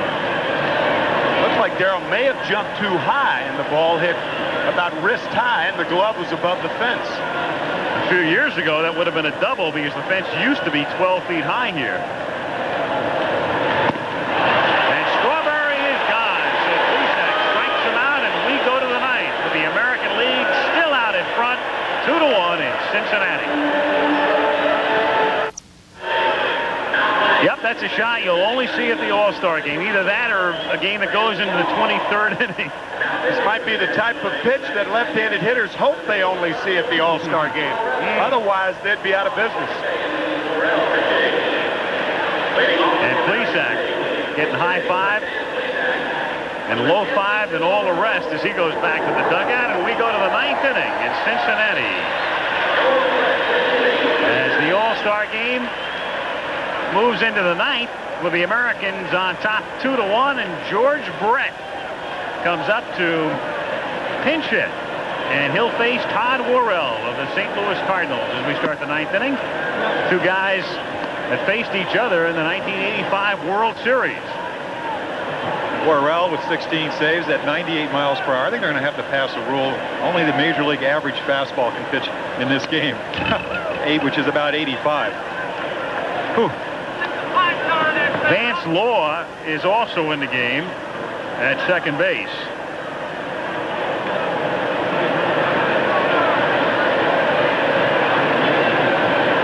And there is Vance. Vance, who is one of the half-dozen Cubs, plays third in Chicago, but to get him into the game as Worrell throws a change for a strike, Whitey's got to move Law in at second to replace his teammate Sandberg.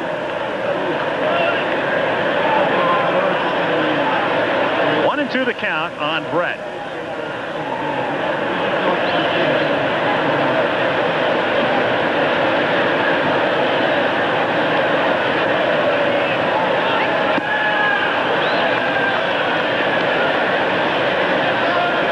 Brett is appearing for the 13th time in a row in All-Star games, but he's been hurt, and so he's only played in 10. He's missed 3. He's been replaced on 3 occasions because of injuries.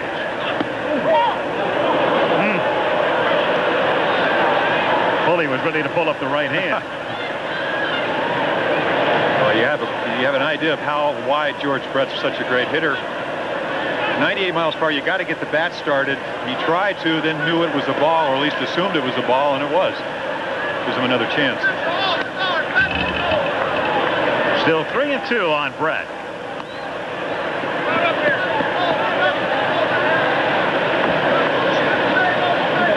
Robert Wall was the coach in Bull Durham. Kevin Costner, Susan Sarandon. You've seen that movie? That was a great flick. Minor league lingo.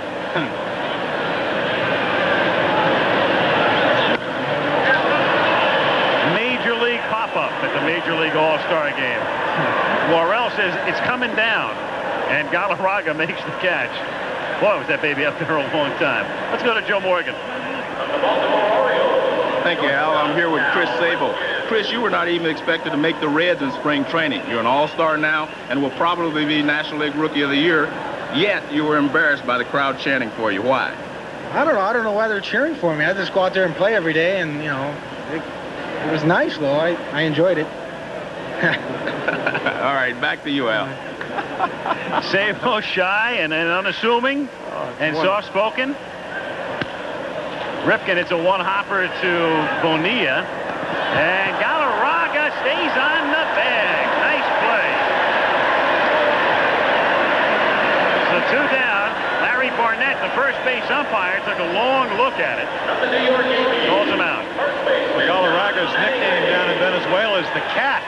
Cat-like reflexes here as he slides that cat-like paw across the base. Whitey Herzog says that he reminds him of Gil Hodges. First base, of course, a left-hander's position.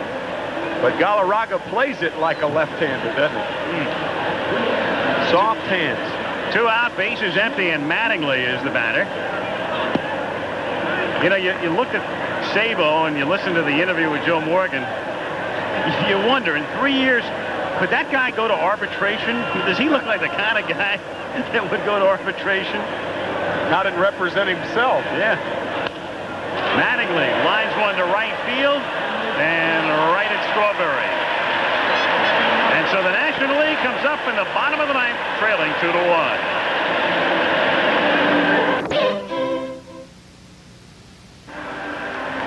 Two changes for the American League. Dennis Eckersley having a sensational season out of the A's bullpen. And here's a guy who started the All-Star game in 1982 in Montreal as a member then of the Boston Red Sox. But now the closer, he comes in, and Kurt Stillwell takes over as the shortstop, replacing Ripken. All right, let's get the inside pitch on Eckersley, who'll seek the save from Dave Winfield. Dennis Eckersley with Oakland has been a starter most of his career with Boston and Cleveland.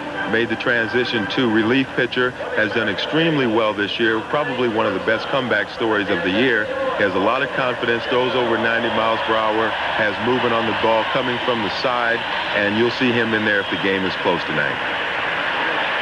And Dave was very precious beforehand. Because here he is. Close, yes. 26 saves on the year. You know what he said when you start? He says you got to do it 3 or 4 times. He said, I come in now, I trick him once, get my save, and he said, but I still get nervous.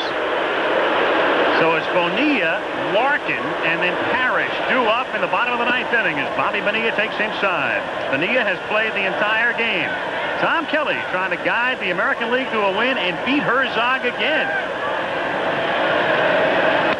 And Bonilla hits one foul down the line and out of play, and the count is 1-1. Eckersley with a lot of options. You know, he's got the fastball, as Dave Winfield said, over 90 miles per hour. Changeup we just saw. He tries the back door, the curveball, or his slurve, as he says. 35 strikeouts in 42 innings and only 6 walks. Only 1 home run all year. 2-1. And interesting in a game in which, in a way, the baton is passed, the torch is handed down from Mike Schmidt to Bobby Bonilla. Bonilla stays in the entire game and breaks his bat. It's a soft looper caught by Stillwell. And the crowd views that one with mixed emotions. Stillwell, the former Red, traded to Kansas City. One away. And the crowd also probably still hoping and wishing and praying that Sabo was still in there. Absolutely. So they have booed Bonilla the last 2 times, but now the boos to cheers, because here's Larkin with a chance to be a hometown hero in many respects. Strike. Already hit 10 home runs this year. Bigger than you think. He looks slight, but good power out over the plate. Overmatched. And the count 0-2.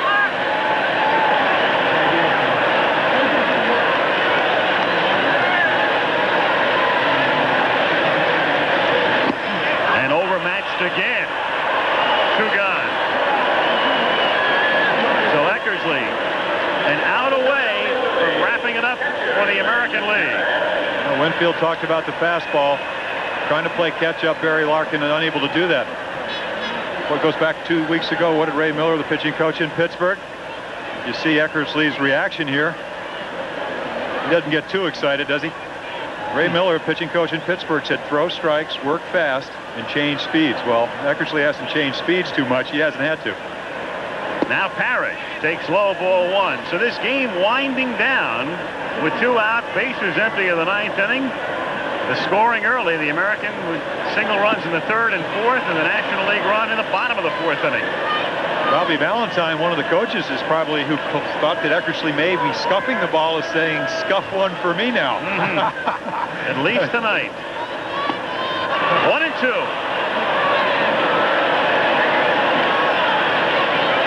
So the National League down to its final strike.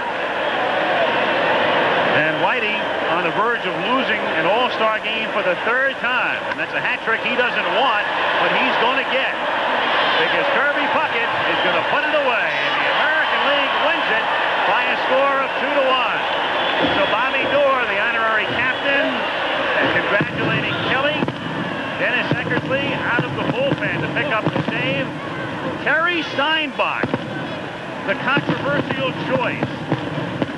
The Oakland catcher, amidst the fireworks exploding in downtown Cincinnati, winds up as the key man in the game, as the American League with stout pitching and good defense beats the National League 2-1. And we will be back with the Chevrolet Most Valuable Player presentation when we come back to Riverfront Stadium in Cincinnati to wrap up the All-Star game.